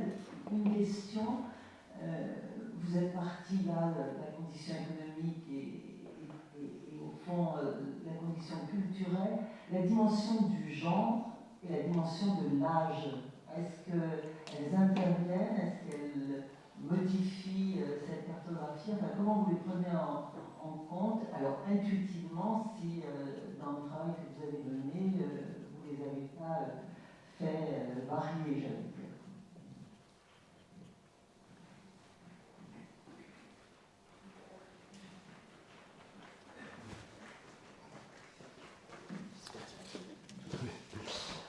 Donc, merci pour vos questions. Alors, sur la question des transfuges, alors, est-ce que l'écologie, est-ce que l'enjeu écologique peut amener à des déplacements sociaux importants? C'est ça que vous voulez dire? Donc, alors, c'est la question un peu des néo-ruraux, peut-être, que vous avez en tête, ou en tout cas de ces personnes qui sont assez visibles, d'ailleurs, aussi dans le débat public, qui ont modifié leurs orientations professionnelles, voilà, des cadres qui deviennent charpentiers, etc. Donc, qui ont été étudiés par des collègues. Donc, ça renvoie un peu à ce que je disais sur ces personnes qui acceptent en fait de tourner le dos à leur statut social ou à ce pourquoi ils étaient destinés socialement pour des motifs écologiques. Il y en a, ils sont visibles publiquement, mais ils sont infimes statistiquement. Ils représentent, voilà, et quand on les regarde de près, on voit qu'ils ont des trajectoires et des conditions sociales bien spécifiques. On voit aussi que c'est des processus qui sont lents, longs, complexes, justement de désocialisation, contre-socialisation, voilà. Et c'est surtout des processus qui souvent s'opèrent collectivement. Voilà. Mais alors, ils sont intéressants parce qu'ils nous montrent en creux que le monde social tel qu'il fonctionne ne nous permet pas d'être écologique et que donc il faut sortir du monde social pour être pleinement écologique. De ce point de vue-là, ils sont très intéressants. Ils sont, comme je disais, ils ont beaucoup intrigué les journalistes parce que justement ils sont extraordinaires. Donc on les voit assez. Voilà, il y a eu des livres, il y a eu des documentaires, plein de documentaires. Il y a eu des revues, des dossiers, des magazines. Enfin voilà, sur eux, il y a des enquêtes sociologiques sur eux aussi. Mais il ne faut pas perdre de vue qu'ils sont invisibles dans la statistique, dans les recensements de l'INSEE, dans la statistique publique, quoi. Voilà, donc, mais ils ne sont pas inintéressants pour autant sociologiquement. Mais bon, voilà. Et c'est essentiellement ça et par là que ça se joue, quoi. Enfin, de l'arboriculture, voilà. Par là que ça se situe, en tout cas. Ensuite, là, alors, tout à fait d'accord, mais enfin, merci sur cet aspect-là. Et c'est sans doute un des leviers, parce que voilà, faire l'écologie populaire, c'est quoi? Pour moi, l'écologie populaire, c'est d'abord une écologie qui doit chercher à résorber ce qui fragmente les classes populaires. Et à recréer des forces, remettre de l'intégration, de l'union dans les classes populaires. Et donc, partir de ce constat qu'il y a une fragmentation qui préexiste à l'enjeu écologique, mais que l'enjeu écologique est venu accentuer. Déjà, réfléchir de cette façon-là. Et ce que vous dites peut être un levier, parce que ces savoir-faire, ils sont aussi partagés par là. Par le pôle économique. Donc c'est des choses qui peuvent effectivement être intéressantes à mobiliser, et à travailler et à valoriser symboliquement aussi.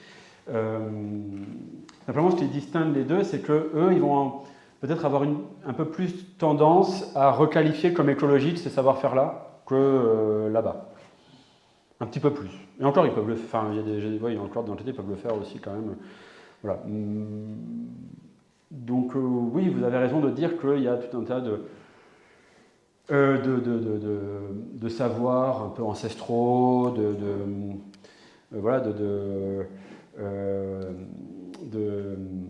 pratiques qui sont anciennes et qui peuvent être revalorisées écologiquement. Ce matin, bon, deux exemples, enfin, des choses qui me viennent, mais il y a un truc que j'ai oublié.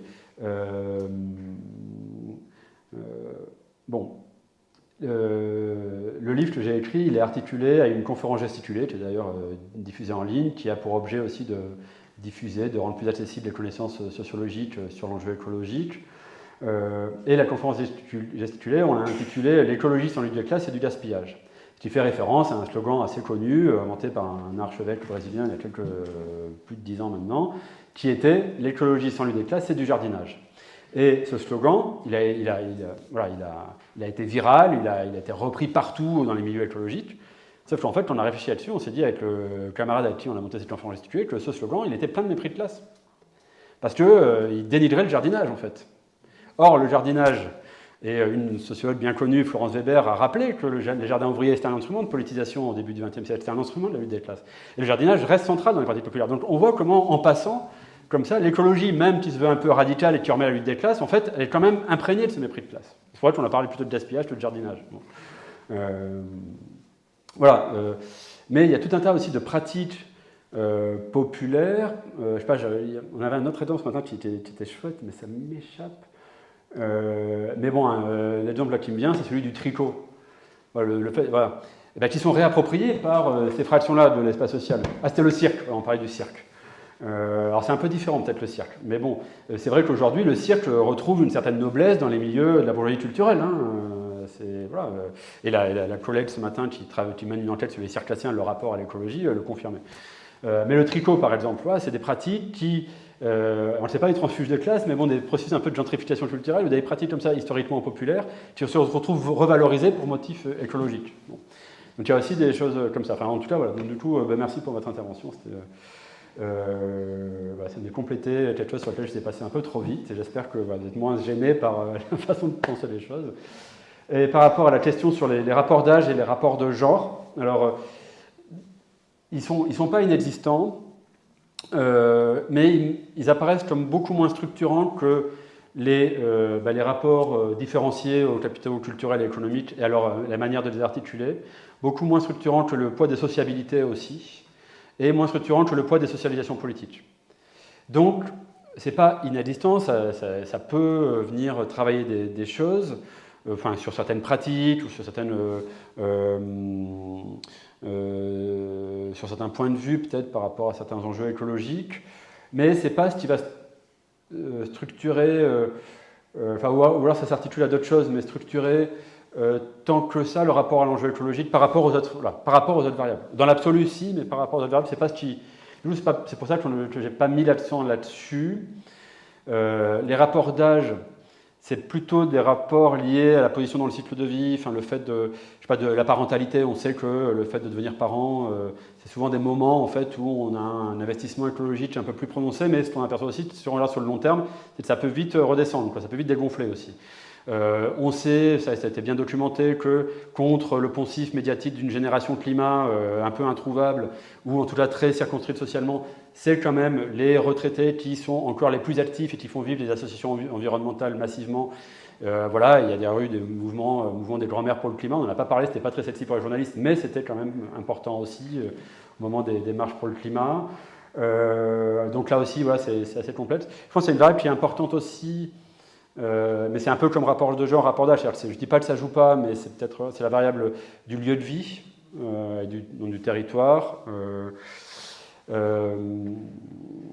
Mais où là aussi, qu'on soit dominé en milieu rural ou dominé en milieu populaire, Benoît Coquart le rappelle souvent, hein, il observe quand même surtout d'abord des similitudes. Après, il y a des différences, mais c'est d'abord des similitudes.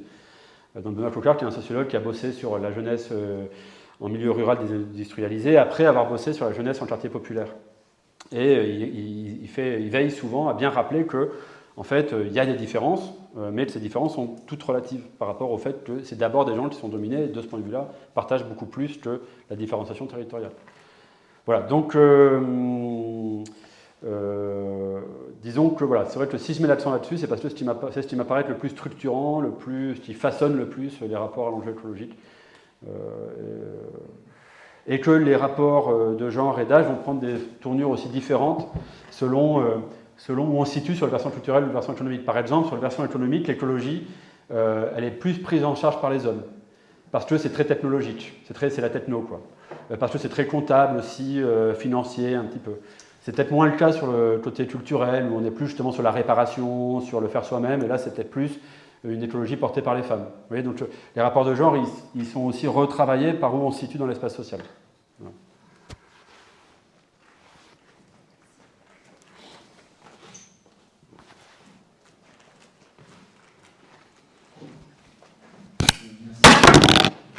Merci pour votre intervention. Et du coup, moi, j'avais un peu un point de vue personnel sur cette cartographie qui est très intéressante. Je pense bien de la protection économique et justement, je pense avoir changé dû à l'écologie.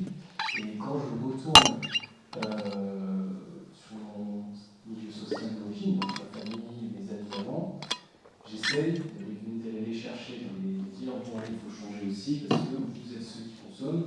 Vous êtes ceux qui polluent, même si vous faites du bio, vous prenez l'avion en vacances ou professionnellement, donc ça va pas. Et j'ai pas les. Je me prends des murs tout le temps. J'ai deux questions. La première, c'est est-ce qu'il faut continuer à se prendre des murs?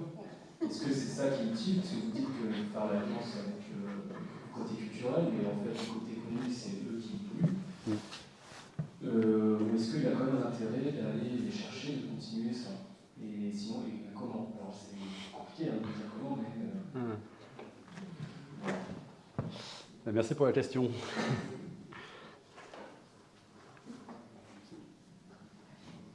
Je voulais savoir ce que vous pensez d'une dimension qui n'a pas été citée, qui est la dimension internationale du problème.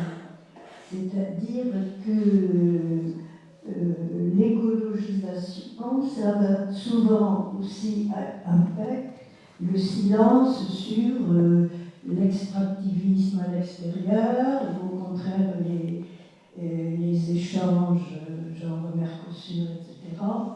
Donc, est-ce que vous ne pensez pas que cette dimension-là, c'est quelque chose qui permettrait de faire progresser disons, l'idée de la solidarité, qu'elle ne serait pas simplement entre les classes populaires et les autres classes ici, mais qu'elle serait dans un rapport à l'extérieur, une prise de conscience des conséquences.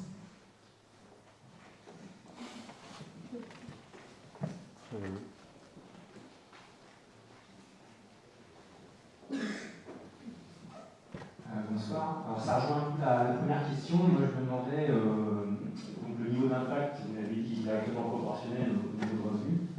Donc, est-ce qu'il est aussi scandaleux ou inefficace que les plus riches commencent les premiers voilà, sachant aussi que pour ramener ça à l'échelle des pays, est-ce qu'il est scandaleux que les pays riches commencent avant les pays pauvres? Et d'autant que moi j'ai l'impression aussi que ce qui structure beaucoup l'ordre social, c'est le mimétisme et la convoitise d'accéder au niveau du dessus. Et j'ai l'impression que voilà, mettre un peu la pression sur les riches, ça permet aussi de changer le regard et de dévaloriser un certain nombre de comportements, type SUV, avion, etc. Et de valoriser une forme de suffisance, de sobriété. Voilà, donc ça c'est malgré tout, en tout cas efficace et intéressant, le ruissellement. Merci. Alors, on va faire une réponse. Après, on n'aura que le temps de faire qu'un tour de questions.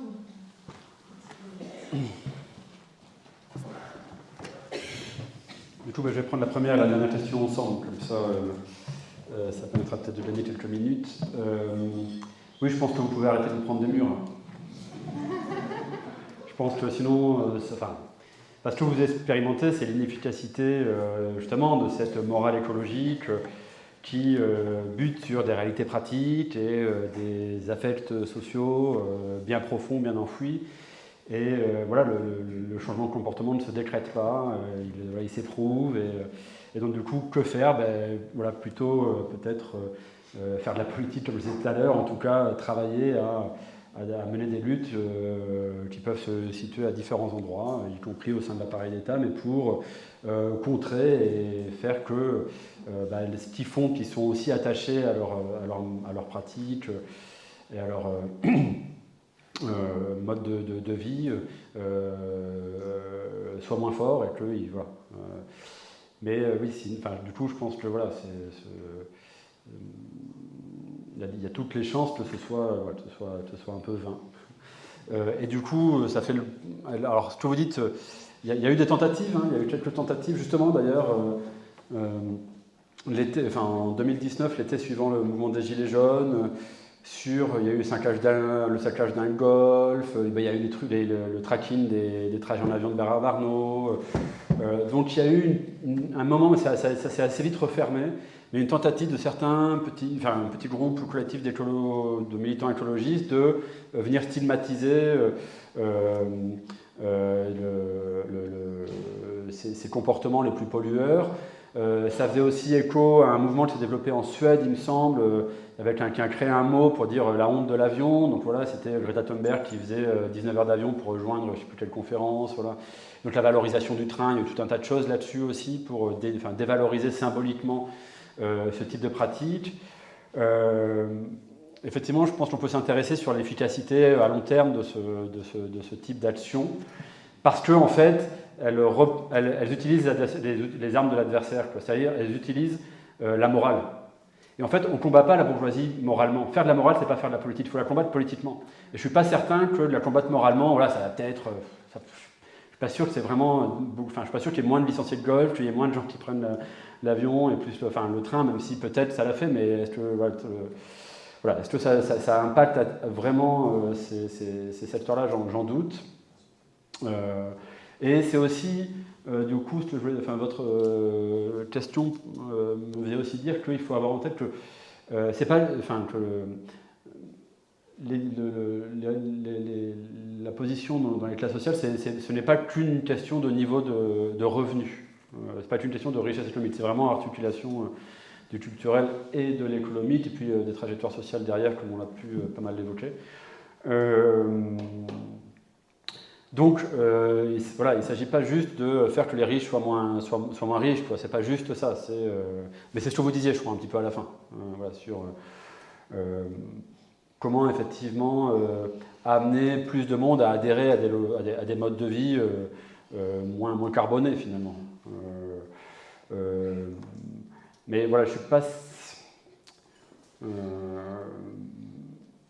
Je pense qu'il faut surtout combattre les logiques qui font que ces riches sont riches de cette façon-là, voilà, d'une certaine façon.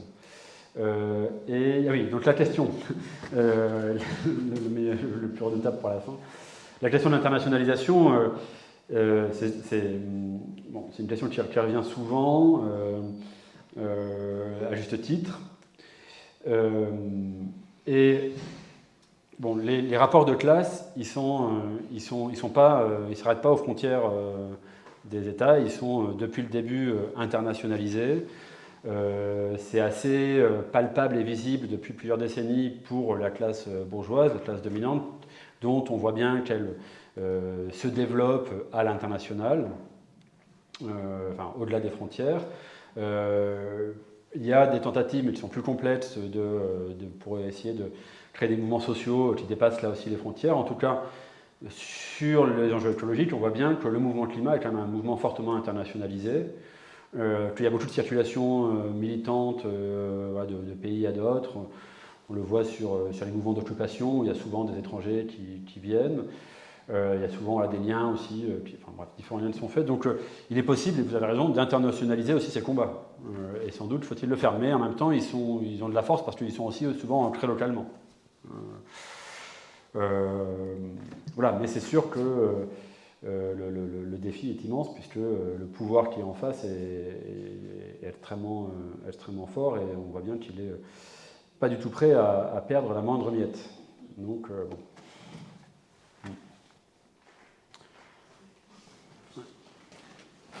Alors, on va prendre 2 questions.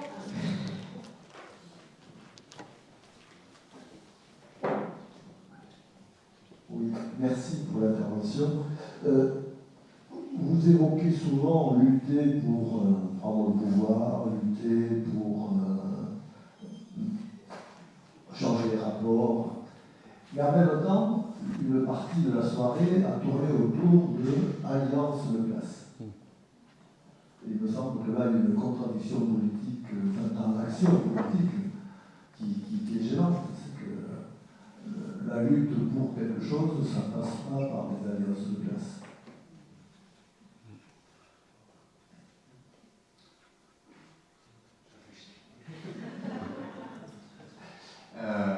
Autre sujet, en fait, donc je travaille dans une association qui travaille pas mal dans les milieux populaires, et les gens viennent chez nous en général, non pas pour l'écologie de façon directe, non pas pour le budget, enfin ça fait partie du triangle, et le troisième point c'est la santé.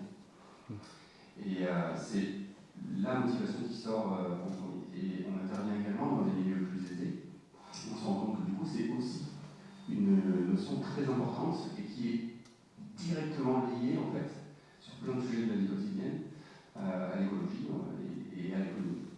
Et on s'est rendu compte aussi que cette notion de santé, vous parliez tout à l'heure d'une distance par rapport à l'écologie, c'est-à-dire le fait de penser à l'avenir ou le fait de penser juste au lendemain. On s'est rendu compte que la santé, elle a rapproché en fait cette notion de distance. C'est-à-dire dans les milieux populaires en fait, il va y avoir cette préoccupation de l'avenir à cause de la santé.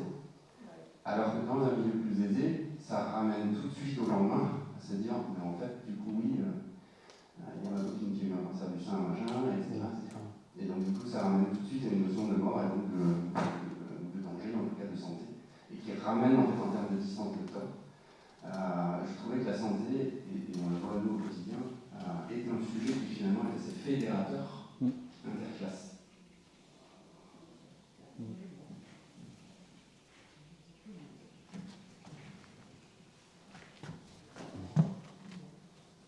Sujet qui me semble absent, c'est l'importance du sport dans la société et le culte de la compétition qui existe. Alors, dans la compétition des automobiles, il est évident qu'il y a de la consommation de pétrole et de culte de la vitesse, mais de manière plus générale, il y a énormément d'informations qui concernent le fait qu'il faut aller plus vite, plus haut, et consommer implicitement plus d'énergie.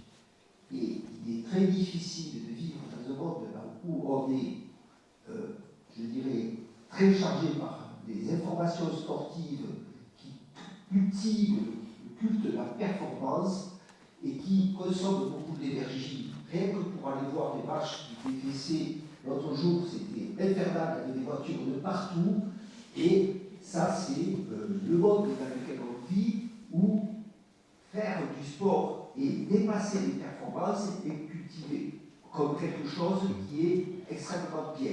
Donc, si on veut, moins consommer d'énergie, faut-il, changer les imaginaires en disant qu'il vaut mieux aller moins vite et marcher et ne pas courir et ne pas courir toujours après des performances qui sont fondées sur le dépassement de l'individu et toujours aller plus loin et toujours aller plus vite.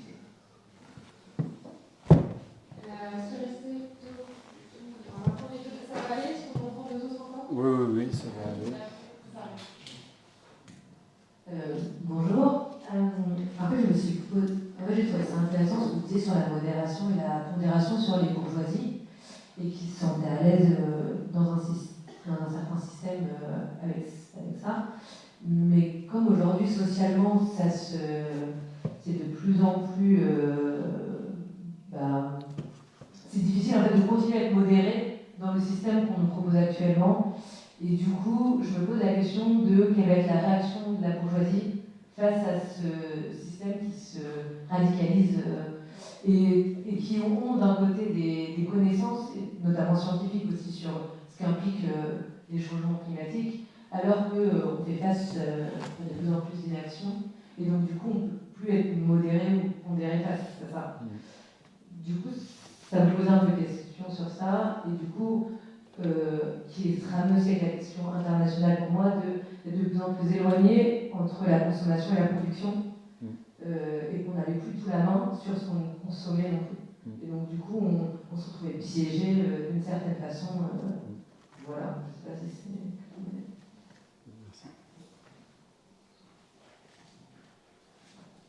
Oui, moi je voulais revenir sur ce que vous disiez tout à l'heure sur le fait que les écologistes partiraient de l'idéologie pour penser qu'on pouvait partir de l'idéologie pour amener à un changement des pratiques. Moi je pense qu'on est dans des dynamiques d'évolution sur tout ça qui sont très, très nettes aujourd'hui. Je ne pense plus qu'on en soit là.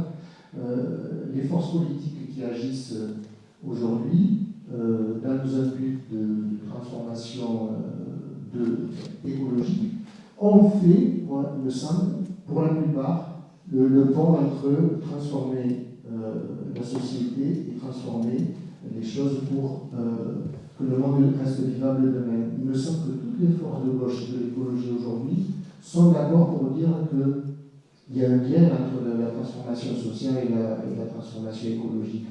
La question, c'est comment mettre en œuvre, ce que vous avez souligné, comment mettre en œuvre des dynamiques collectives autour de ça et effectivement bouger, disons, sortir d'une perception qui voudrait qu'on passe de l'individuel au collectif. Or, moi, je pense que là aussi, il y a des dynamiques de transformation aujourd'hui très fortes.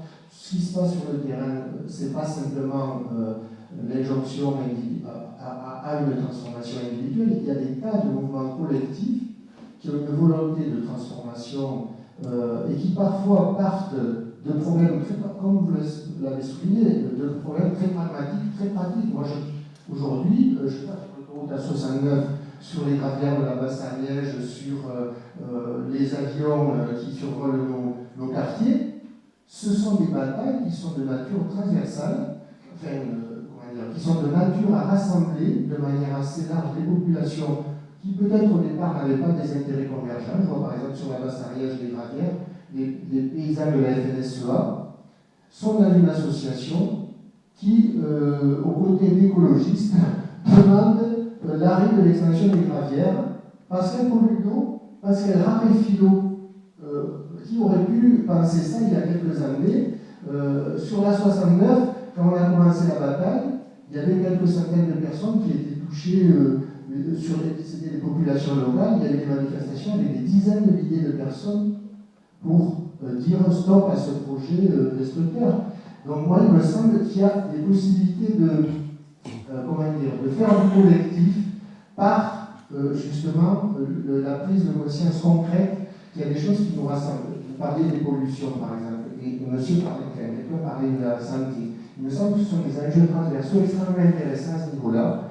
Les pollutions, ça touche tout le monde.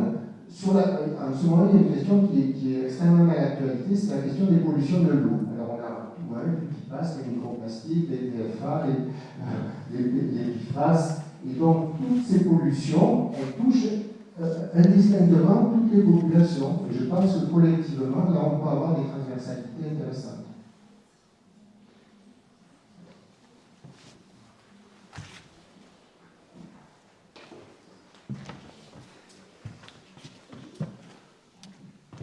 Donc, alors, merci pour ces différentes questions. Je ne sais pas en oublier. Alors la première et la dernière sont d'ailleurs un peu liées, puisque moi je ne vois absolument pas de contradiction à lutter pour en faisant des alliances de classe. La lutte politique passe aussi par des enjeux stratégiques d'alliances de classe pour quelque chose et contre quelque chose. Enfin, c'est les deux choses ensemble, donc on pourra peut-être en reparler si vous n'êtes pas d'accord, mais je vois pas... Enfin, l'idée c'est de faire un rapport de force, et donc pour faire des rapports de force, pour pouvoir lutter, il faut réfléchir en termes justement de construction, c'est pour ça que je faisais lien avec la dernière question, de construction de dynamique collective. Il me semble, bon, c'est ma vision de la politique, vous avez tout à fait le droit d'en avoir une autre, et ça m'intéressera d'en savoir plus du coup sur la vôtre. Du coup, sur ce que vous disiez sur la dernière question, sur la dynamique collective, je suis d'accord avec vous, avec quand même quelques bémols. Notamment, vous dites que les pollutions touchent indifféremment toutes les catégories sociales. Ce n'est pas exactement ce qui est documenté et montré, pour plein de raisons. Et aussi, les manières d'éviter la pollution sont aussi demandent des ressources auxquelles tout le monde n'a pas accès. Et puis, il y a aussi les conflits que vous évoquez, qui sont plus territorialisés, qui peuvent effectivement des fois créer des coalitions des coalitions sociales un peu inattendues. Il y a aussi quand même pas mal de travaux qui montrent d'expérience aussi, qui montrent que souvent elles achoppent ou elles échouent, elles ne sont pas toujours durables et solides. Donc il faut regarder un peu au cas par cas et avoir en tête que ce n'est pas parce qu'il y a une diversité sociale qu'il y a réellement une alliance de classe au sens d'intérêts structurels qui pourraient être regroupés. Mais je vous rejoins dans le sens où c'est des lieux de politisation qui sont extrêmement vifs et importants. Là-dessus, il n'y a pas de... Enfin, je vous rejoins, donc merci pour votre remarque. Sur la question de la santé, du coup, qui fait des liens aussi avec les pollutions, je trouve ça très intéressant. Après, je voudrais bien voir de plus près le profil des personnes que vous avez rencontrées, de milieux populaires qui font le lien avec la santé, parce qu'à la fois, je sais que ça existe, mais c'est pas non plus, c'est pas non plus n'importe quelle fraction des classes populaires, souvent. Mais en tout cas, là, je vous rejoins, c'est que, ça a été dit par plusieurs, l'enjeu de la santé environnementale, qui est un enjeu, pareil, qui n'est pas toujours... qui est en train de monter un peu, notamment parce qu'il y a tous ces mobilisations sur les perturbateurs endocriniens, sur les PFAS, etc., sur la question de l'eau, et sans doute quelque chose qui va permettre peut-être aussi de recomposer, de reconfigurer d'autres dynamiques à suivre, et du coup, pareil, à suivre aussi comment la laboratoire culturelle va réagir à la radicalisation de la situation politique. Là aussi, je peux à suivre. Et sur ce qui a été dit sur le sport, pardon ? On connaît la réponse, c'est la police. La laboratoire culturelle, non. Oui, à ceux d'en face, oui. Et sur le sport, oui, merci. C'est une bonne illustration aussi d'un certain nombre de choses que je racontais sur la valorisation, effectivement, de ces logiques concurrentielles qui peuvent s'opposer, effectivement, aux aspects de sobriété, pour reprendre le terme qui a été évoqué. Donc, c'est pas vraiment une question, c'était plus une remarque à laquelle j'adhérais. Voilà.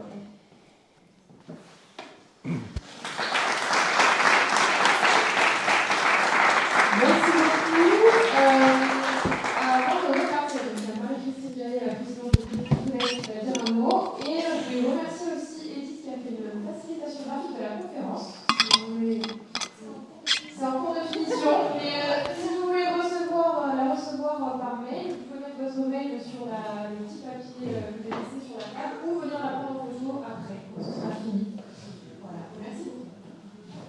Merci à vous, donc un grand merci à Jean-Baptiste Combi. C'est très très important pour nous de ramener la question sociale dans la question environnementale et de la transition écologique.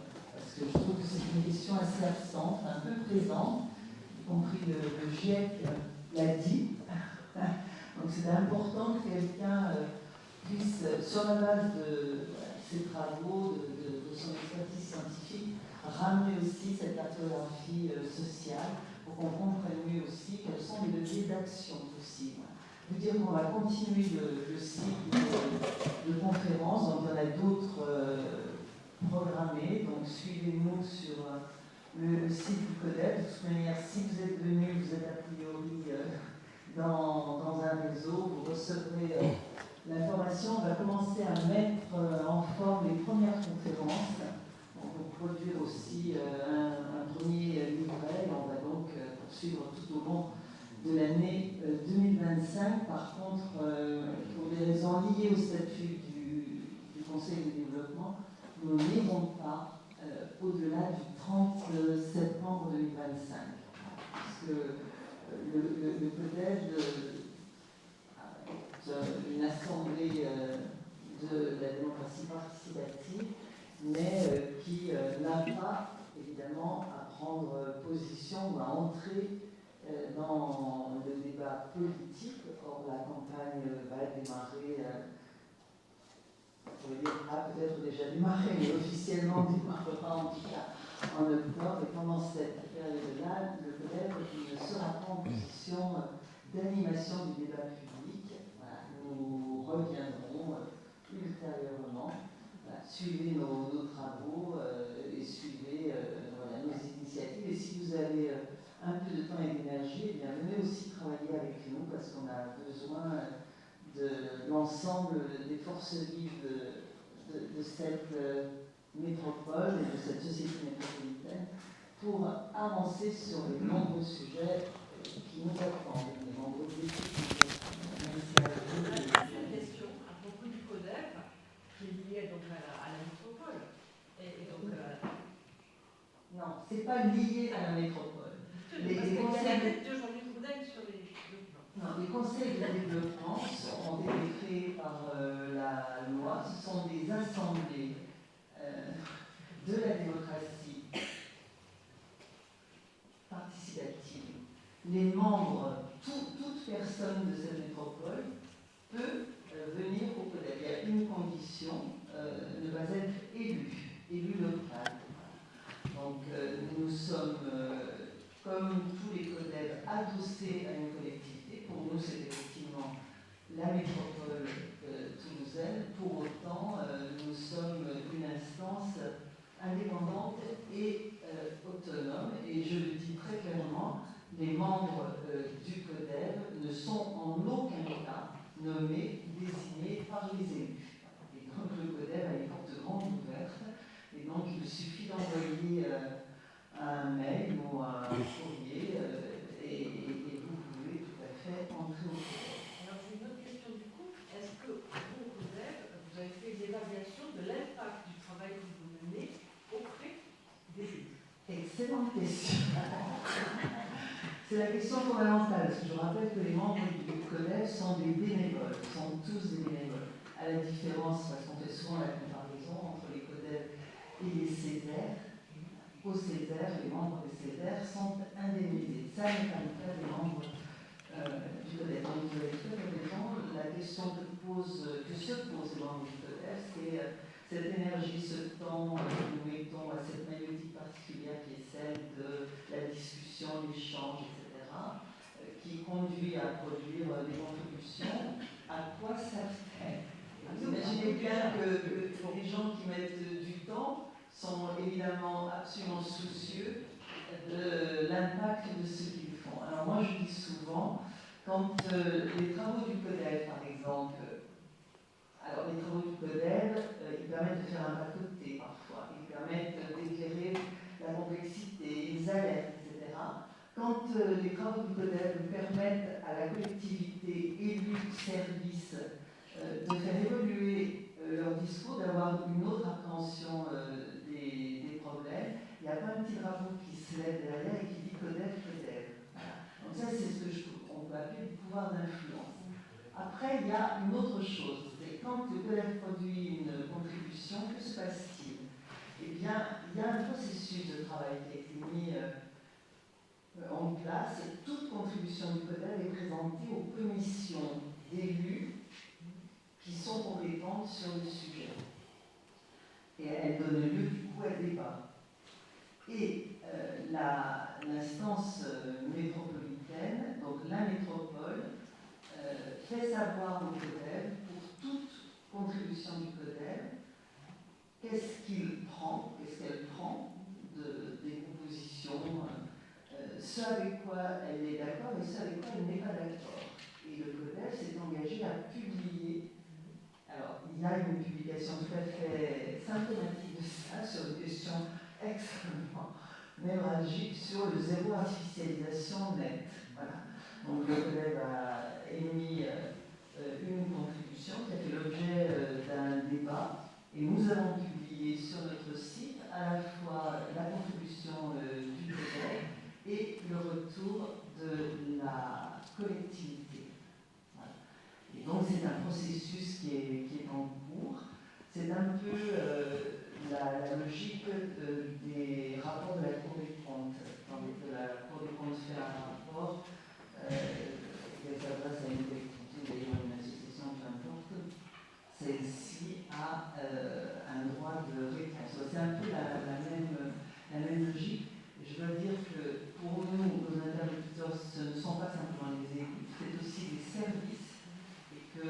là, depuis quelques temps, il y a des relations de travail avec les services de la métropole sur l'expérimentation, par exemple, de nouvelles manières d'associer les habitants à la fabrique de la ville, sur la logique des hackathons.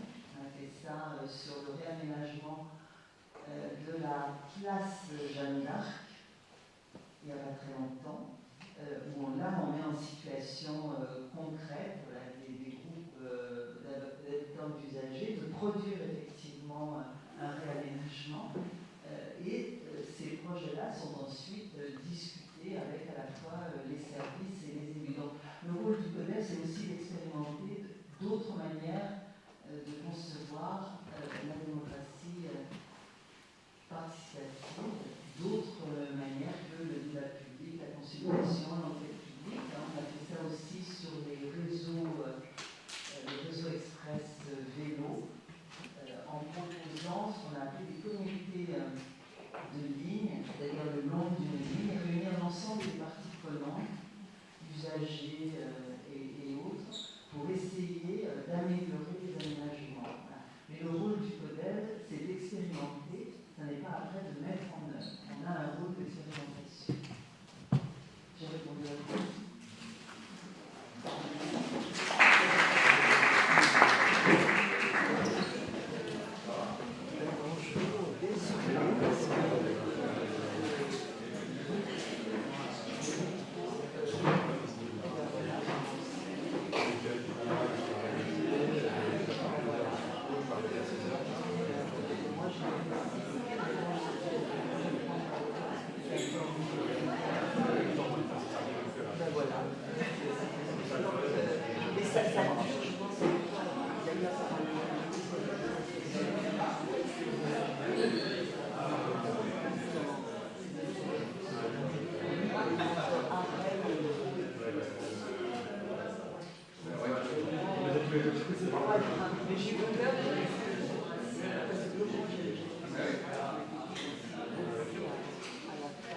Ah oui,